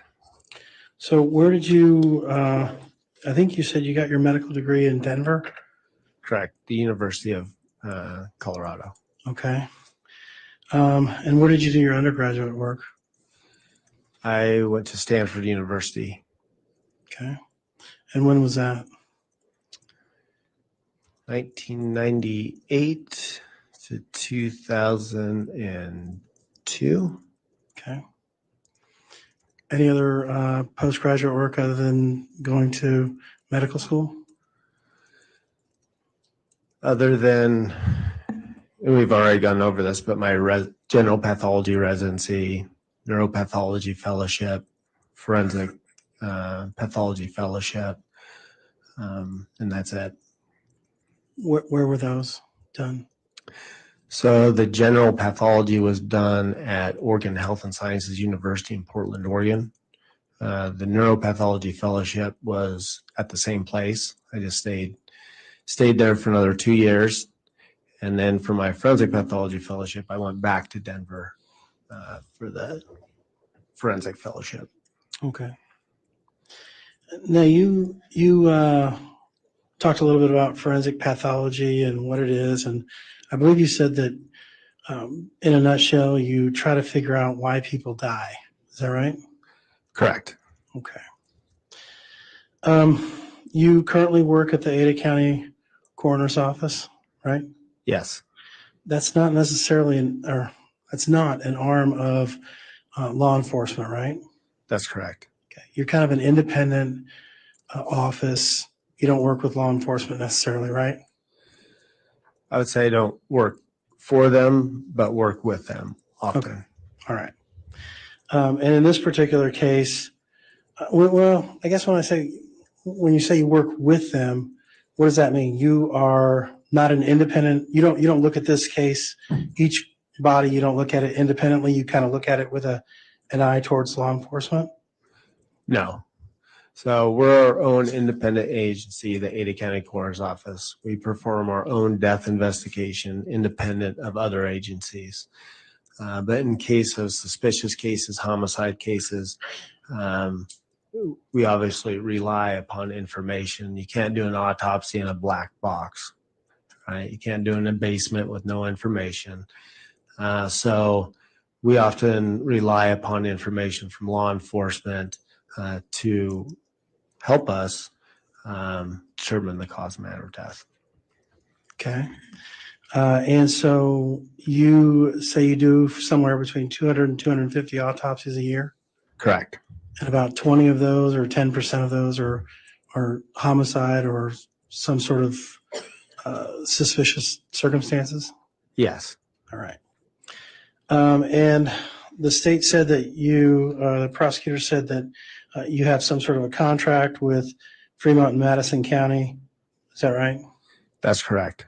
And you are to determine the cause of death, and they are to determine the manner of death. That's correct. Okay. So when you do these suspicious circumstances deaths, do you have any? Let me back up. I'll withdraw that portion of it.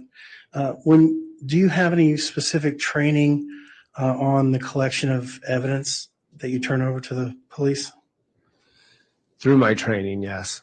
Okay, let's talk a little bit about your training with collection of evidence. Tell me about that. So during your forensic pathology training, you perform a number of homicides. I think even in fellowship, you're required to do, I believe, at least 20. So during that time, you are, at least my fellowship, you're trained on how to get nail swabs and fingernail clippings, or getting the clothing off the body, or doing anal, vaginal, oral swabs, and so forth. So it's really just based off experience and doing evidence collection where you get most of your training. Okay, so you don't have any specific training from law enforcement on how to collect trace evidence? No. Okay. Do you know what trace evidence is? Yes, trace evidence that you can, like a piece of hair. Okay, that's one example of trace evidence. Okay, and so when you're doing these suspicious death autopsies, I mean, I've done a number of murder cases, and so I kind of know the routine, but I don't know that the jury knows. So why don't you tell me a little bit about who's in the room when you're doing this autopsy? You're not doing it alone. There's obviously a photographer, right? Correct. Okay, who else? So it really varies. If it's, say, a natural, well, I guess we're talking about suspicious death where law enforcement is there or maybe there. Oftentimes, in this case, for example, I was obviously there. There were 3 autopsy technicians from the 80 counties coroner's office who were there, who helped me with the autopsy. There was the prosecutor, Rob Wood, was there on that day. There were 2 Rexburg Police Department detectives that were there. The Fremont County coroner was there, and a Fremont County detective was there. Okay. And who was in charge of collecting the trace evidence that was found on the body? Was that your job? Yes. So ever since I've been at Ada County, it's essentially been the role of the forensic pathologist to collect evidence off the body. So say there's a scene and there's a body at a scene. So at that point, it'd be law enforcement is going to collect evidence on the scene. And then once the body gets transported to our office, it's always been the responsibility of the forensic pathologist to collect evidence off the body. Okay. And once you, is there anybody there, a police officer, a prosecutor, anybody who's saying, hey, I want you to collect that? Or are you just kind of in your zone and they're just there to watch you do your thing? No, it's a collective. I think it's a team approach. There are certain things that we typically always get. if we can, on suspicious cases, we always try to get fingernail swabs, hand swabs, oral swabs. If there's any kind of sexual anything sexual to the case, we'll get vaginal swabs or anal swabs or penile swabs. We always give the clothing and submit it to law enforcement. But there is also an element of sometimes law enforcement will ask for specific things. Like, I want this. Right. Can you And do that? I guess in this particular case, that's what I don't want to talk about generalities. I just want to talk about what happened in this particular case. Okay. Right. So tell me about any conversations you may have had with law enforcement or the prosecutor here, Mr. Wood, or anybody that was in the room as to what they wanted you to gather as far as evidence. I don't think I can recall exactly what was said. It was 3 years ago. Right. Was this recorded? No, You don't video record? no, You don't audio record? no. Okay. So it's just your word, whatever happens. Okay. So tell us about what do you remember being directed to collect as far as trace evidence? So I imagine we had a discussion and we would say, Well, I want you to imagine. I want you to focus in on this particular case if you can, right. and focus in and say, this is what I remember happening. Okay, so what I remember happening, talking about what evidence would you like collected. We always collect clothing, fingernails, so I'm sure those are all part of it. And then in this case, there were some other things. We'd obviously want to collect the paper bag and the duct tape and the bag that the body came in with duct tape.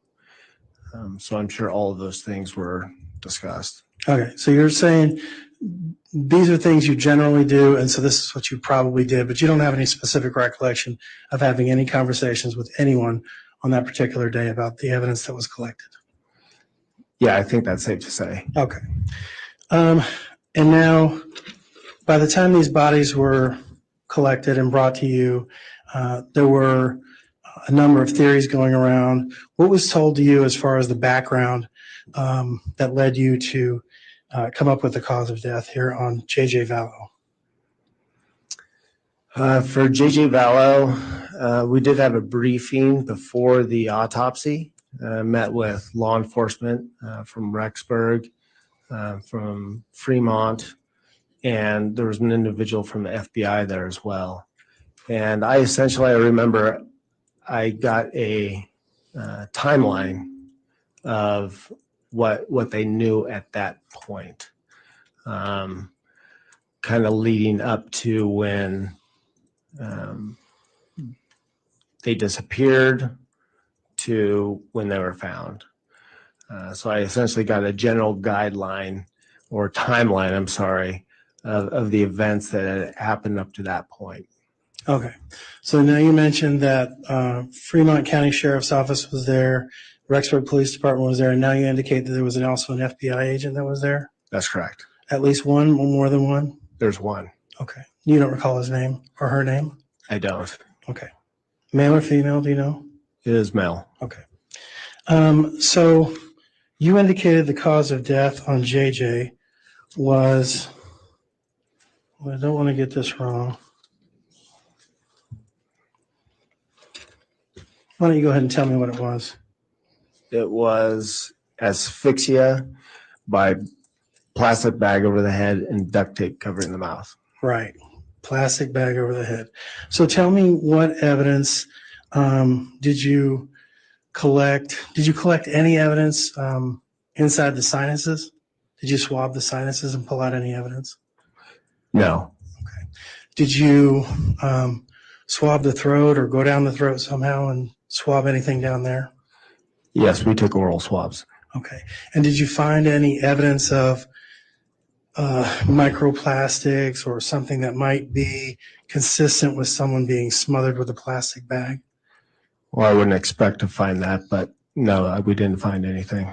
Okay. So how is it that you're coming to the conclusion that this person was smothered with a plastic bag? Right. So going back, so JJ was found with a plastic bag over his head. That was duct taped tightly. He was bound. There was evidence of a struggle, and there's no other explanation of why he was dead. So as a rule out. I wouldn't consider a rule out because there's a plastic bag over his head. Okay, but that plastic bag could have been put over his head post-mortem, right? I guess that's possible. Okay.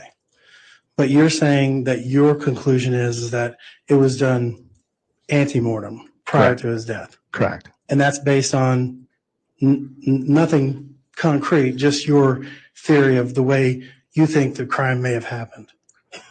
No, I think essentially that's how an autopsy and all the tests, that's why you do all of those things. So you have a person with a plastic bag over their head and it's bound, and you do all the tests and you do the autopsy and you find zero reason for them to be dead, then it's reasonable to conclude that that was the cause of death. Okay, but let's back up a little bit. When I talked about swabbing the sinuses or swabbing the nasal cavity, you didn't do that? I've never heard anybody doing that in this type of situation. Okay, what type of situation are you talking about? Bag over the head. Okay, so when someone has a bag over their head and and I'm just going off of things I've seen in movies and whatnot, it seems That's like. scary. That's scary to you? Yeah, but you're going off movies. Okay. So, well, you're going off of My knowledge. knowledge. Okay. So when someone puts a bag over their head and they're trying to breathe in air, is that correct? Yes. How this happens? Yes. Okay. Does anything that's inside that bag, does it generally go inside the nasal cavity or inside the mouth and down the throat? I've never heard of that. That's not how it works? No, not with the plastic bag. Tell me how it works. Essentially, the bag is put over your head and you can't breathe, and then you go unconscious and you die. Okay. So nothing goes into the nasal cavity. I don't know why it would. What are you breathing in? Air. From where? Nowhere. From That's why you inside- die. From inside the plastic bag? Correct. Okay. So anything that may have been inside that plastic bag that was close to the mouth or nose would have gone inside the mouth or nose? Not necessarily, Okay. no. All right. I guess we'll just have to disagree on that. Objection, that's not a question. Sustained. Will we have to disagree on that? I guess we will. All right. Thank you.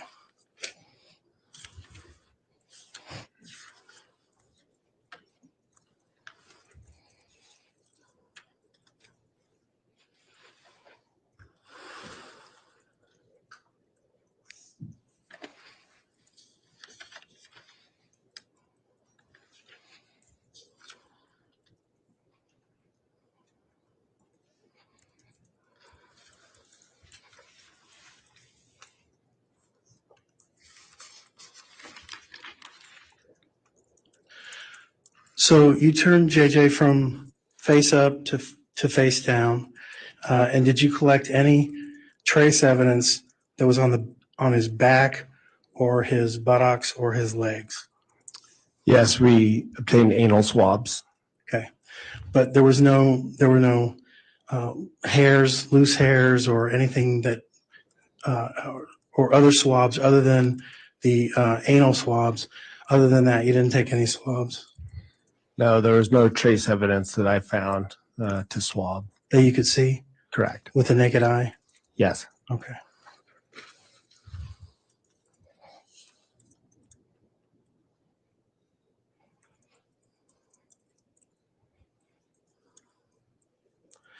The bruising that was on JJ's arms, you indicated that that was ante-mortem or prior to his death. Correct. So, how soon prior to the death, or how likely is it that this was done contemporaneously with the death, like at the same time? That's a good question. So you can't really look at a bruise and date it specifically. They even done tests where you look at it microscopically, and it's not real great. So all I can really say is that the bruising looked recent. It was fresh. It was red-purple within the soft tissues. Usually if it's a healing type bruise, even though he's decomposed within the soft tissues, you'd expect different discoloration, maybe some healing. But it looked recent. So that's all I can really say. I can't say if it was right at the time of his death or shortly prior or how shortly prior, but it looked pretty fresh. Pretty fresh being within days, right? Oh, no, I think that's probably a little too far out. Yeah, I mean, I can't say for certain. It was probably right around the time if there was a struggle or shortly before So within the day or hours. or hours. Thank you. Nothing further. All right, thank you, Mr. Thomas. Any redirect from the state, Mr. Wood? No, Your Honor. All right, that'll conclude the testimony then of this witness. Can Dr. Warren be excused from any subpoena or may he be recalled? I believe he can be released. Any objection to his release from the defense? If I could have just a second, Judge. Yes.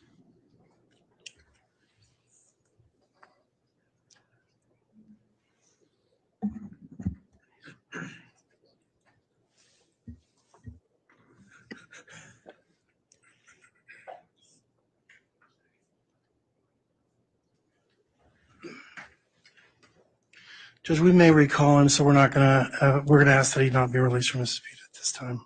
All right, so Dr. Warren, then please maintain contact with whoever issued the subpoena while the trial is still pending. You could be recalled. Based on that, I'd also advise you to not view any trial testimony between now and the finish of the trial, just in case you are recalled. With that, you can be excused as a witness for today.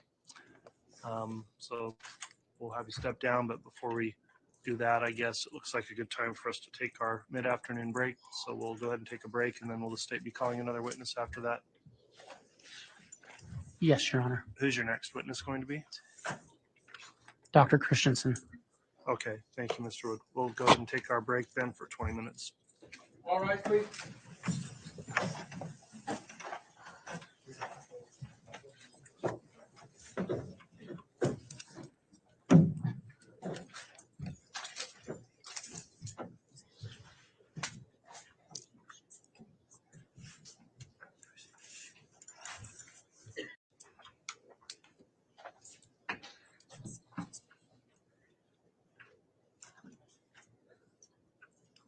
Thank you. Please be seated.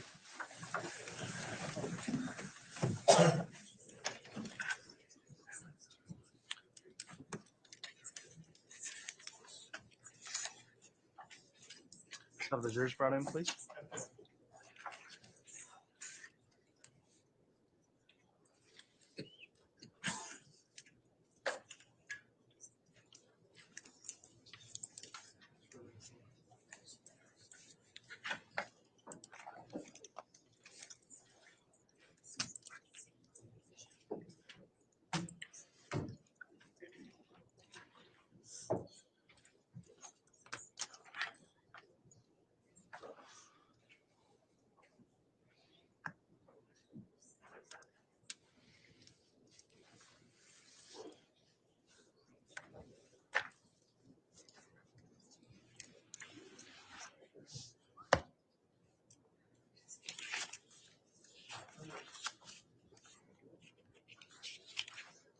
All right, please.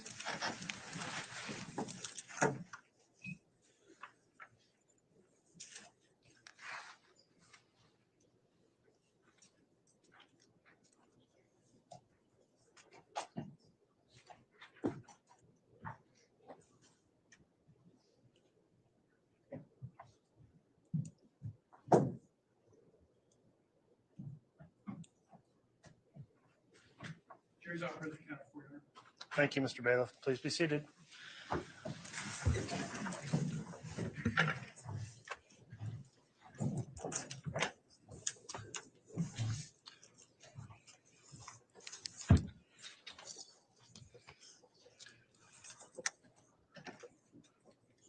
Okay, we're back on the record on CR 22-21-1624, State of Idaho versus Lori Noreen Vallow, continuing the state's case in chief. The state can call its next witness. Your Honor, the state will call Dr. Christensen, Angie Christensen.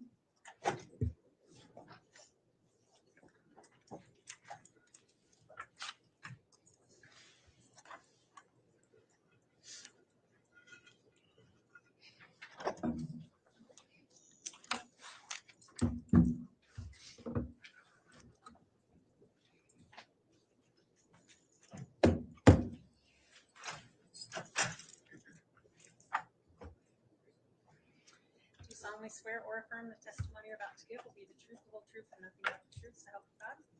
Thank you.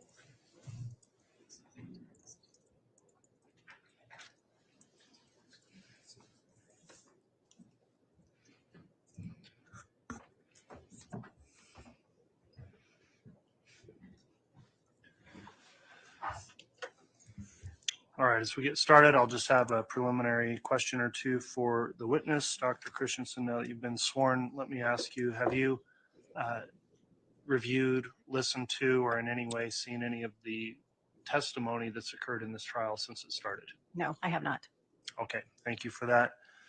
With that in mind, I'll ask you to please make sure to sit forward and talk right into that microphone to make sure we pick up your voice on the recording. We're making a court record as well, so please make verbal responses to any questions you're asked, and please try to avoid talking at the same time as any attorney that's questioning you. So with those rules in mind, Ms. Smith, if you'd like to inquire on direct, you can do so. Thank you, Your Honor. Good afternoon. Good afternoon. Will you please introduce yourself to the ladies and gentlemen of the jury and then spell your last name? My name is Angie Christensen, and Angie is spelled A-N-G-I. Christensen is C-H-R-I-S-T-E-N-S-E-N. Now, ma'am, are you a doctor? So should I call you Dr. Christensen? Yes, I have a PhD. Okay. Ma'am, can you tell us a little bit about what you do for a living? I am a forensic anthropologist at the FBI laboratory in Quantico, Virginia, where I've worked since 2004. Ma'am, can you tell us about your educational background, please? I have a bachelor's degree, a master's degree, and a PhD, all in the area of anthropology. And what is your educational background? For what schools? My undergraduate was from the University of Washington, and both my master's and PhD from the University of Tennessee. Do you hold any certificates?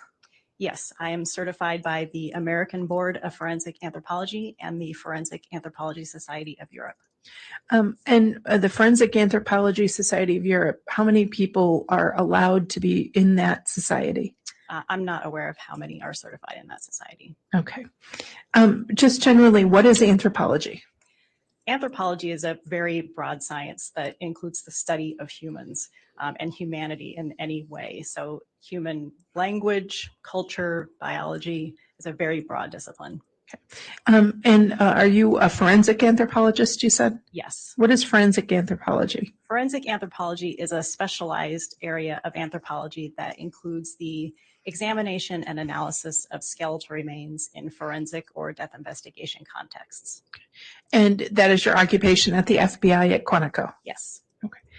And just so that the jury's clear, what is the difference between forensic pathology and forensic anthropology? They are related and complementary, but different disciplines. Forensic anthropology, as I mentioned, emphasizes analysis of the human skeleton specifically, and forensic anthropologists are not authorized to determine cause and manner of death or to make a positive identification. So why would a medical examiner refer human remains or skeletal remains to a forensic anthropologist? Typically, if they're wanting a more in-depth examination of any features of the skeleton specifically. And so if a medical examiner wanted an in-depth analysis of skeletal remains, what sort of process, if there is a general process, would one go through in doing such an examination? A forensic anthropology examination is it can be pretty varied and depends a lot on what exactly is submitted and what type of examination is being requested. But generally speaking, an examination will begin with a visual assessment of the bones, looking for which bones are present, their general condition, and things like that. That might then progress to things like looking at bones under a microscope, taking measurements, or taking x-rays.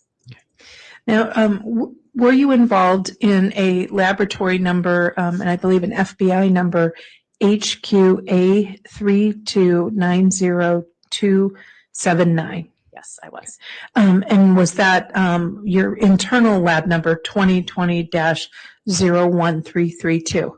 Yes, that's correct. And that was referred to the FBI Quantico by the Ada County coroner? Yes, they're the ones who made the request to the laboratory. And they sent some human remains for their case number 200611. Yes. All right. And those photos have already been admitted, Your Honor, as the photos from the autopsy of Tylee Ryan.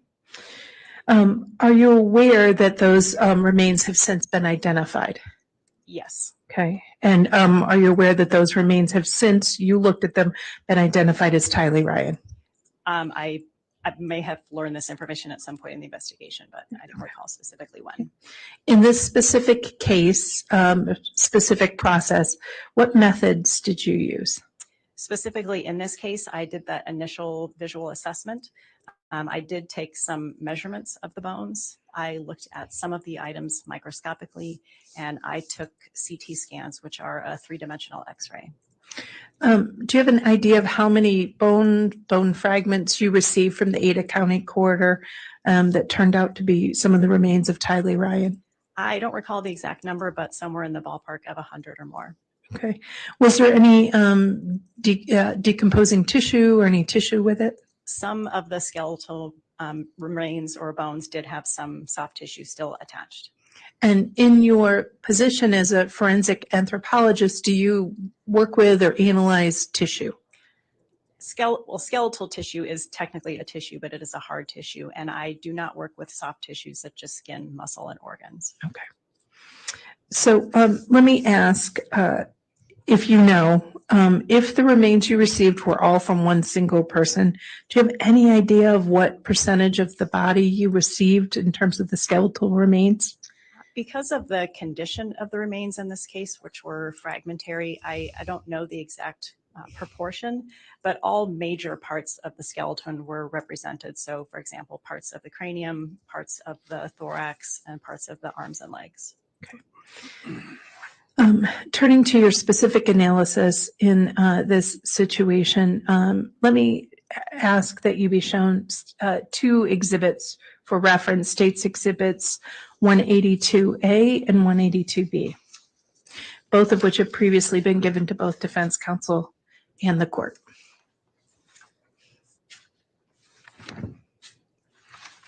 Thank you, sir.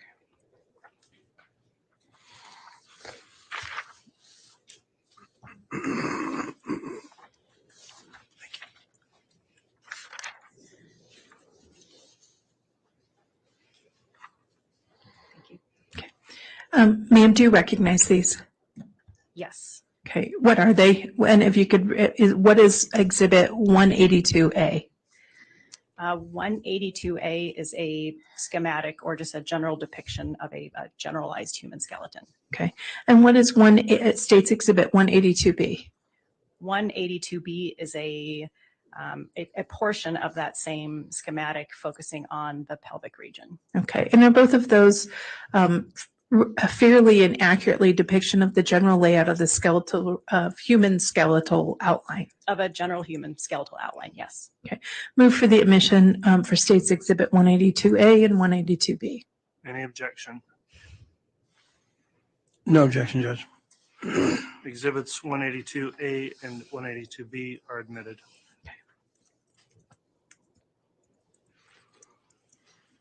Thank you, sir. Okay, we'll come to these in a minute. Now, ma'am, when you did the review of the remains that you were provided, let's just...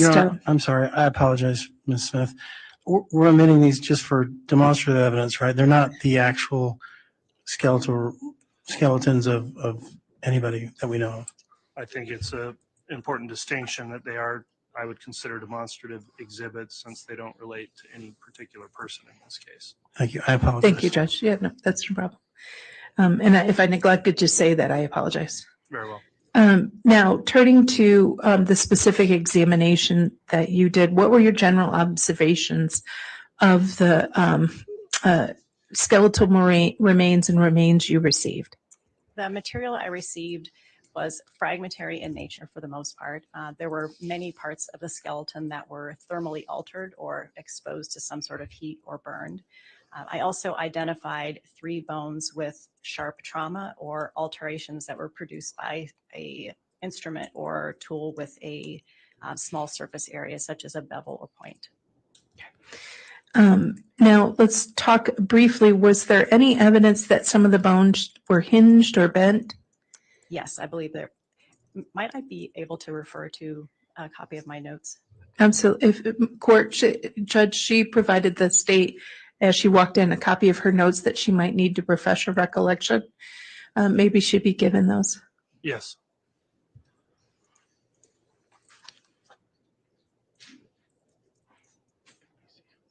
I'm going to need to see those prior to.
Ma'am, if you need, there's water up there. I appreciate it. I brought some too. Thank you.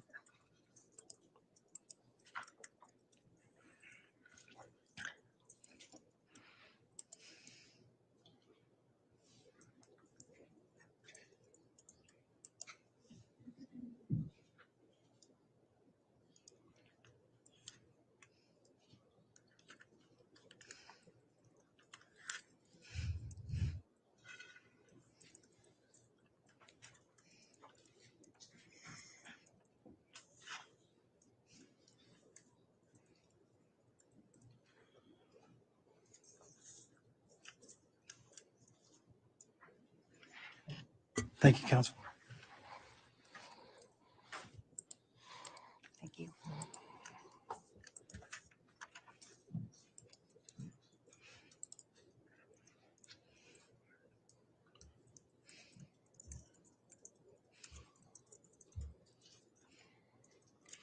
Yes, from my review, my report indicates at least 1 incidence of bone that was hinged or bent. Okay.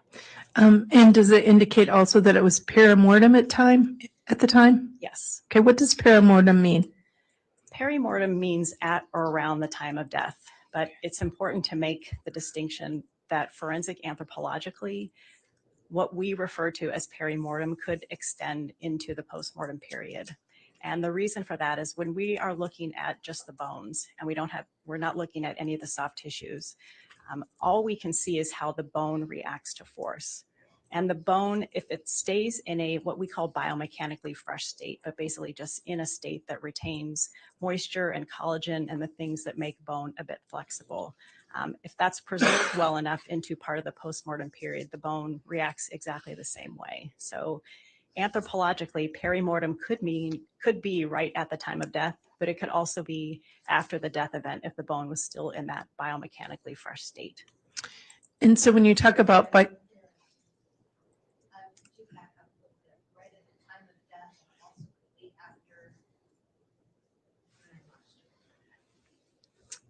it could extend into the postmortem period.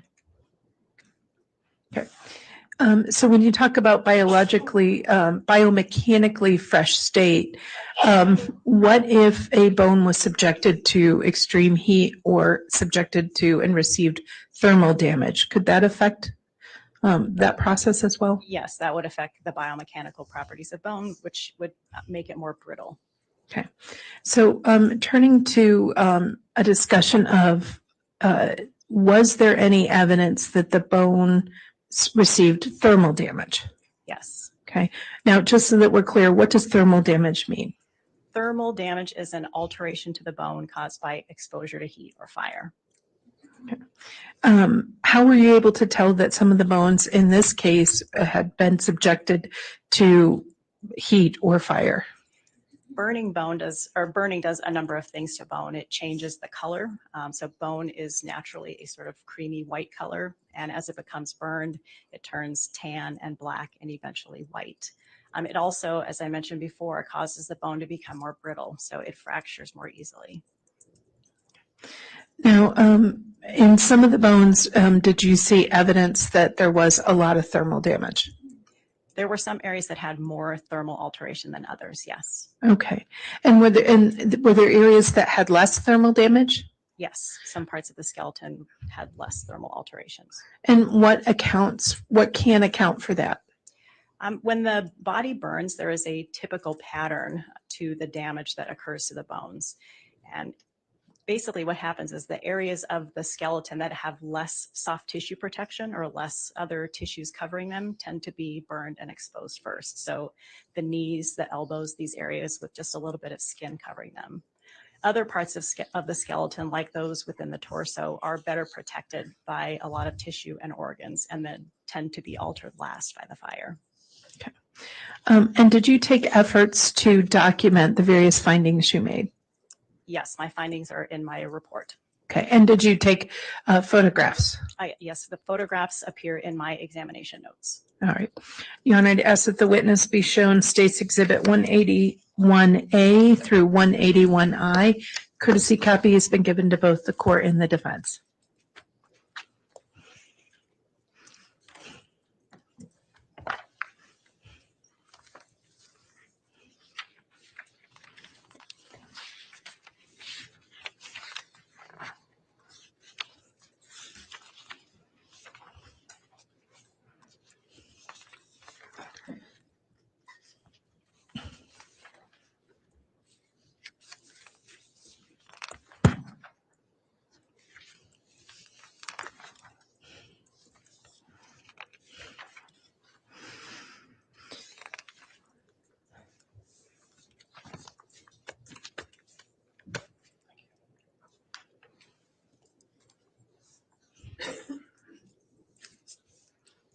Thank you.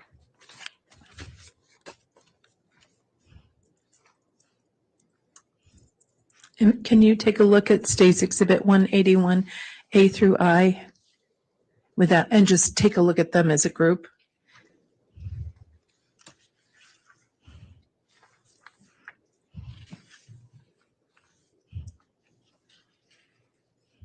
Do you recognize each of those? Yes, these are photographs I took during my examination. Okay. And these States Exhibit 181A through I, are they all accurate copies of some of the photographs you took of the bones you examined of Tylee Ryan? Yes. Okay. Your Honor, we'll of course make an individual record, but at this time, for expediency's sake, I move for the admissions of States Exhibits 181A through 181I, and for the witness's use in explaining her testimony. All right. Any objection to exhibits 181A through I? May I have water and aid? You may.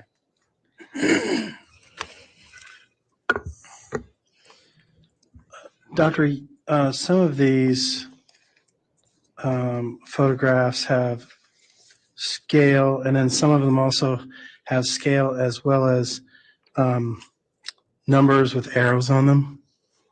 Is that correct? Yes. And those numbers with arrows on them, those were put on after the photos were taken?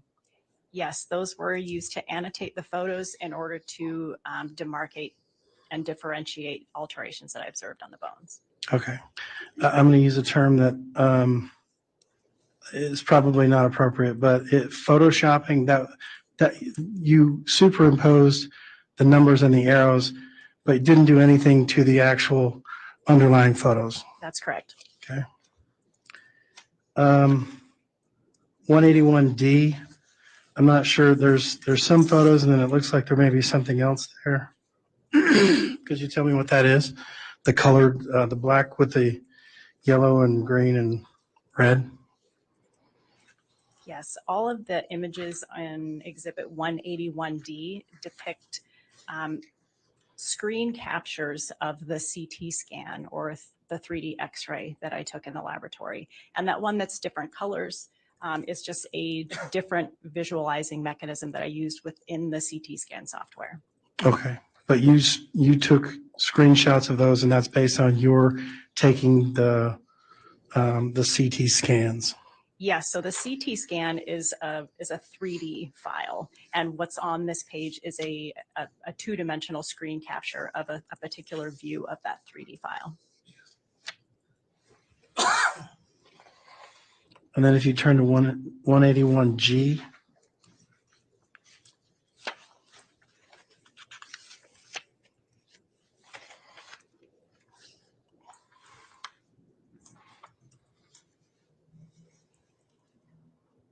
Okay, is 181G has 3 photographs on it, correct?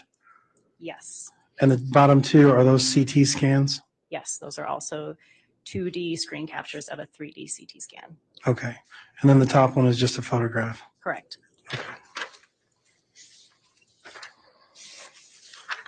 And then 181I.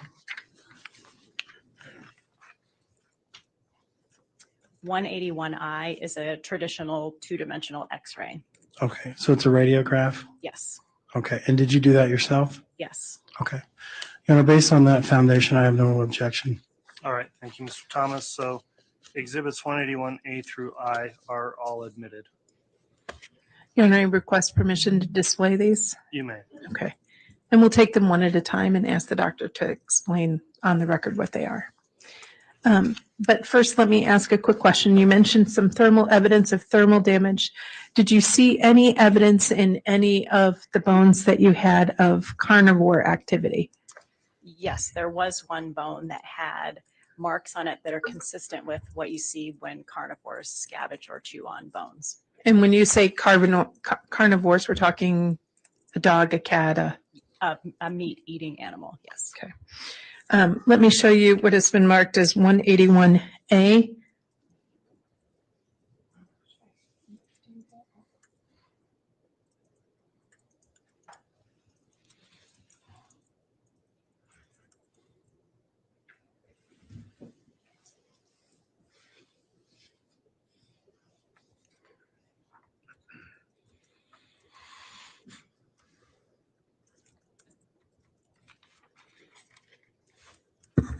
Do you recognize 181A?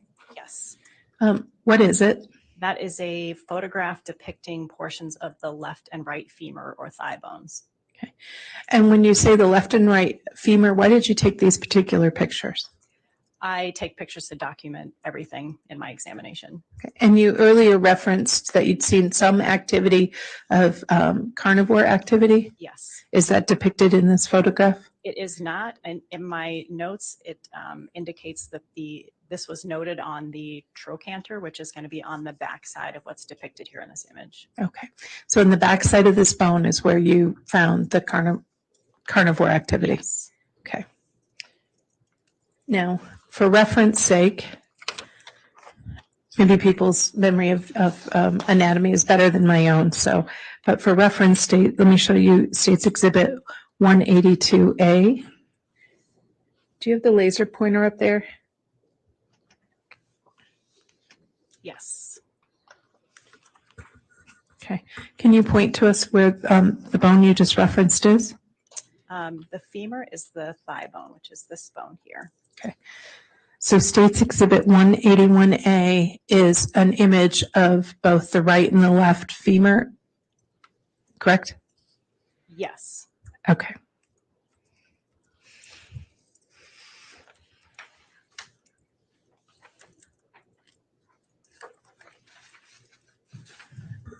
Now, you earlier referenced thermal damage to the bones and that you could see discoloration, right? Yes. Okay. Let me show you State's Exhibit 181B.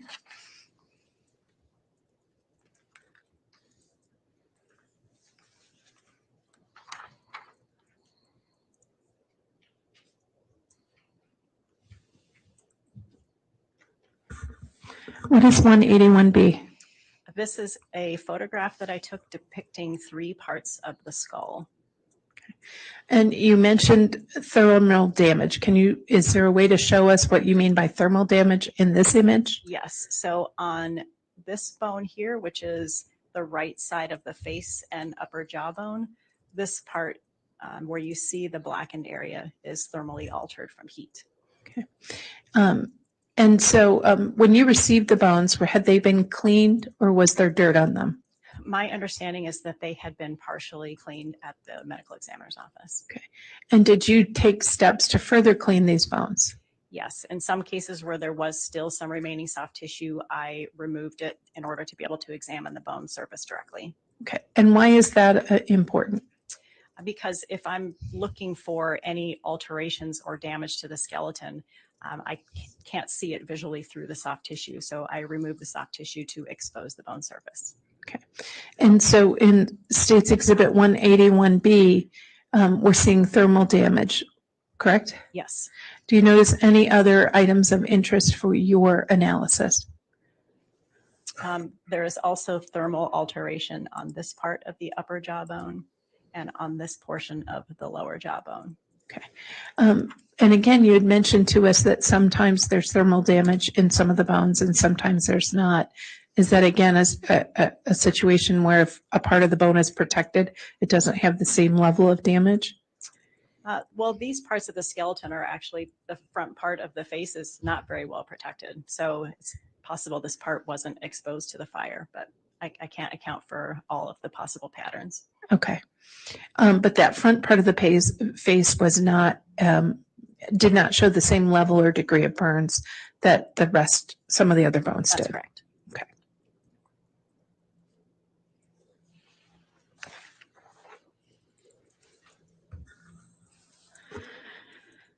Now, do you have experience in examining items and bones that have experienced or show evidence of trauma? Yes. Okay. What sort of trauma have you observed in bones, just generally? Generally, the types of trauma on bone that can be categorized are blunt trauma, which is from something with a relatively large surface area moving at a relatively low speed. There's also sharp trauma, which is identified as trauma resulting from impact from an implement with a very small surface area, or such as a bevel or a point. Or high velocity projectile trauma, which is trauma due to a small surface area object moving at a high rate of speed. In the bones for Tylee Ryan, did you examine them for evidence of the trauma? Yes. Okay. And what sort of trauma, if any, did you observe? On 3 of the bones, I identified sharp trauma. Okay. Which 3 bones did you identify sharp trauma? That was the left and right innominates or hip bones and the sacrum, which is the back of the pelvis or the bottom of the spine. Okay. And for reference purposes, let me show you again, States Exhibit 182A.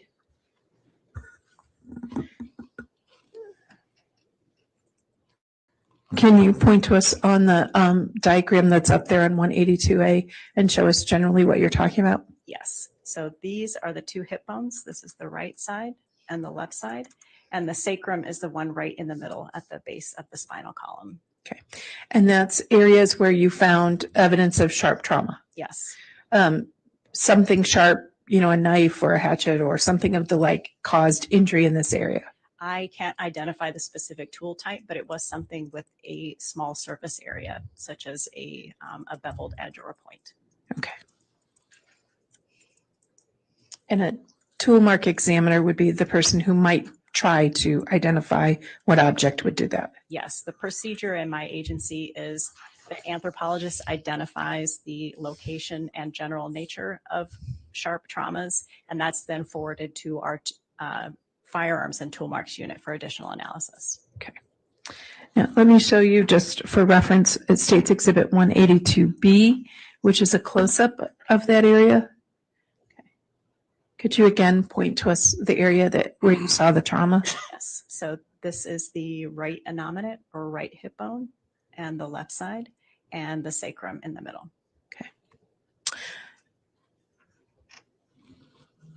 Thank you. Now, did you document the injuries that you saw? Yes, I documented the sharp alterations that I observed. All right, let's start with your item 16. And let me show you States Exhibit 181C.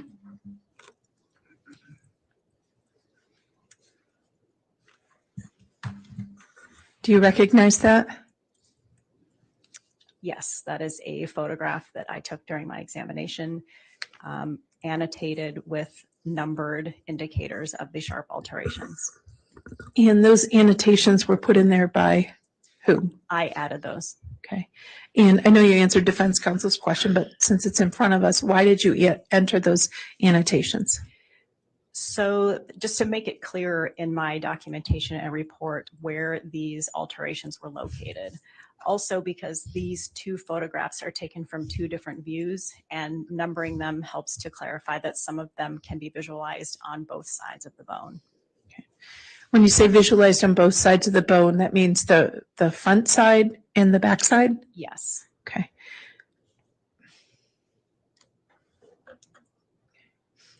And how many areas of sharp trauma did you identify? On item 16, which is the left innominate, there were 5 sharp traumas. Okay. Are these type of traumas consistent with something happening inside of her, like a disease or a natural process? No. Okay. Why not? A disease process affects the bone in a much different way. So a disease might cause the bone to react or respond to that disease by, for example, depositing what we call woven or a very loosely organized bone that results in a weakened area of bone. A disease process might also affect an entire bone or the entire skeleton, for example, in a loss of bone density. In this case, what's seen are alterations to the bone from an external force with no evidence of that response or remodeling. Okay. When you say an external force, something or someone penetrated and pierced this bone? Yes, this was an external force imposed on the bone.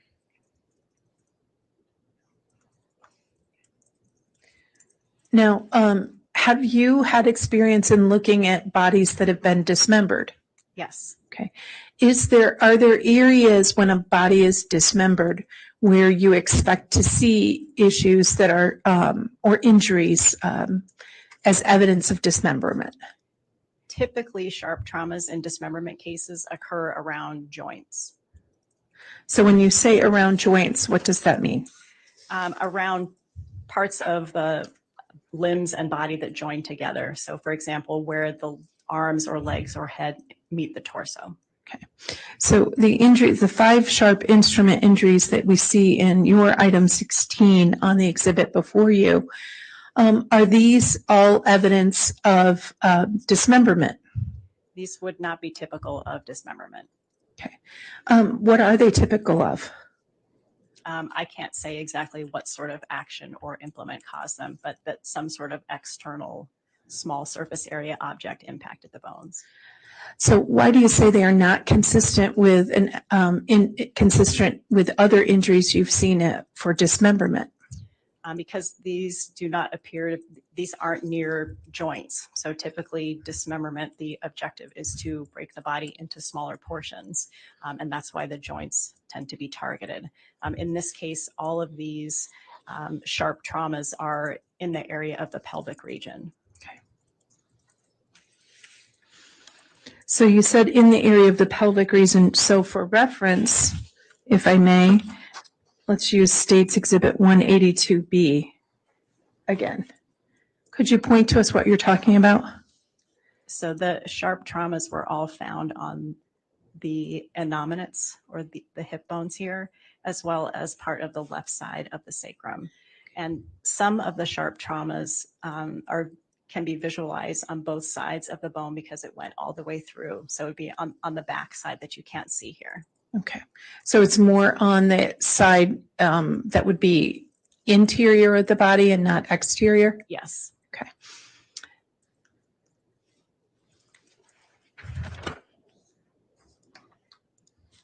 You referenced earlier with defense counsel having taken x-rays and CT scans of item 16. Let me show you State's Exhibit 181D. Do you recognize it? Yes, these are two-dimensional screen captures of a three-dimensional CT scan that I created of item 16. Okay.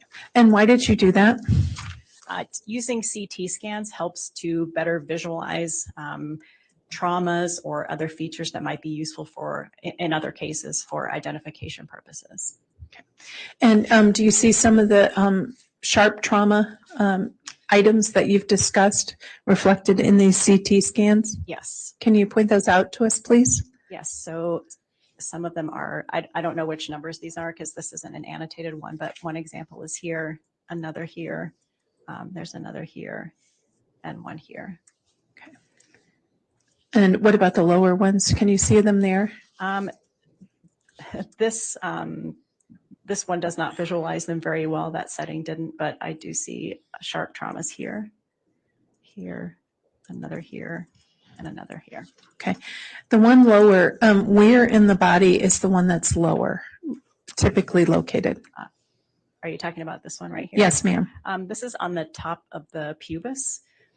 If you wanted to show the skeleton diagram, I could point that out there, but it's basically the front part of the pelvis.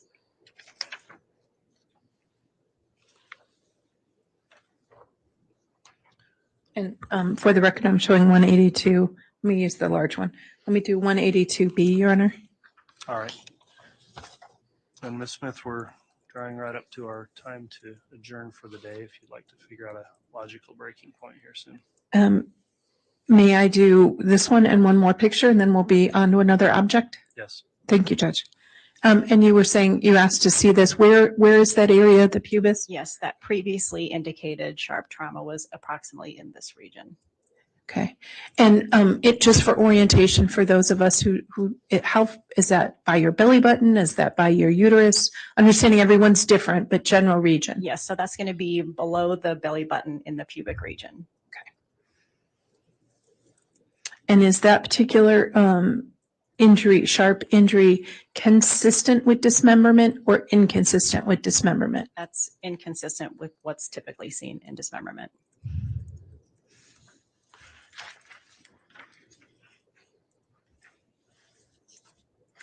And we have one more set of close-ups of the sharp trauma in this area. Item 16, reflected in States 181E. Can you explain to us what we're looking at 181E? Yes, these are detail or close-up views of the same alterations depicted in the other photograph and CT scans. Okay. When you say these, there are 4 pictures? Yes. Okay. And there are numbers on the pictures? I can't tell how well that shows up on other people's monitors.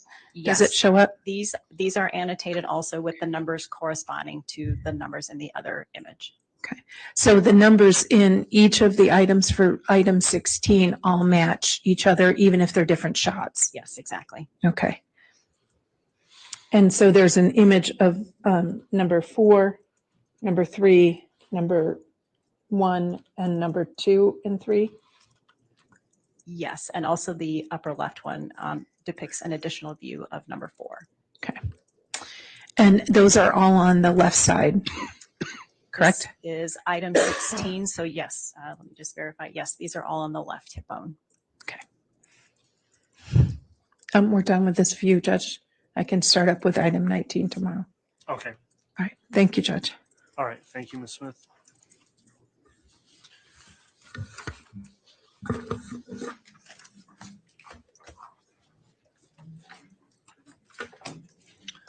All right, we will recess for the day then. I'll admonish the jury again, please, as you go home tonight, don't talk about the case amongst yourselves or with anyone else. Please don't do any research into the case. Don't view any media coverage of the case.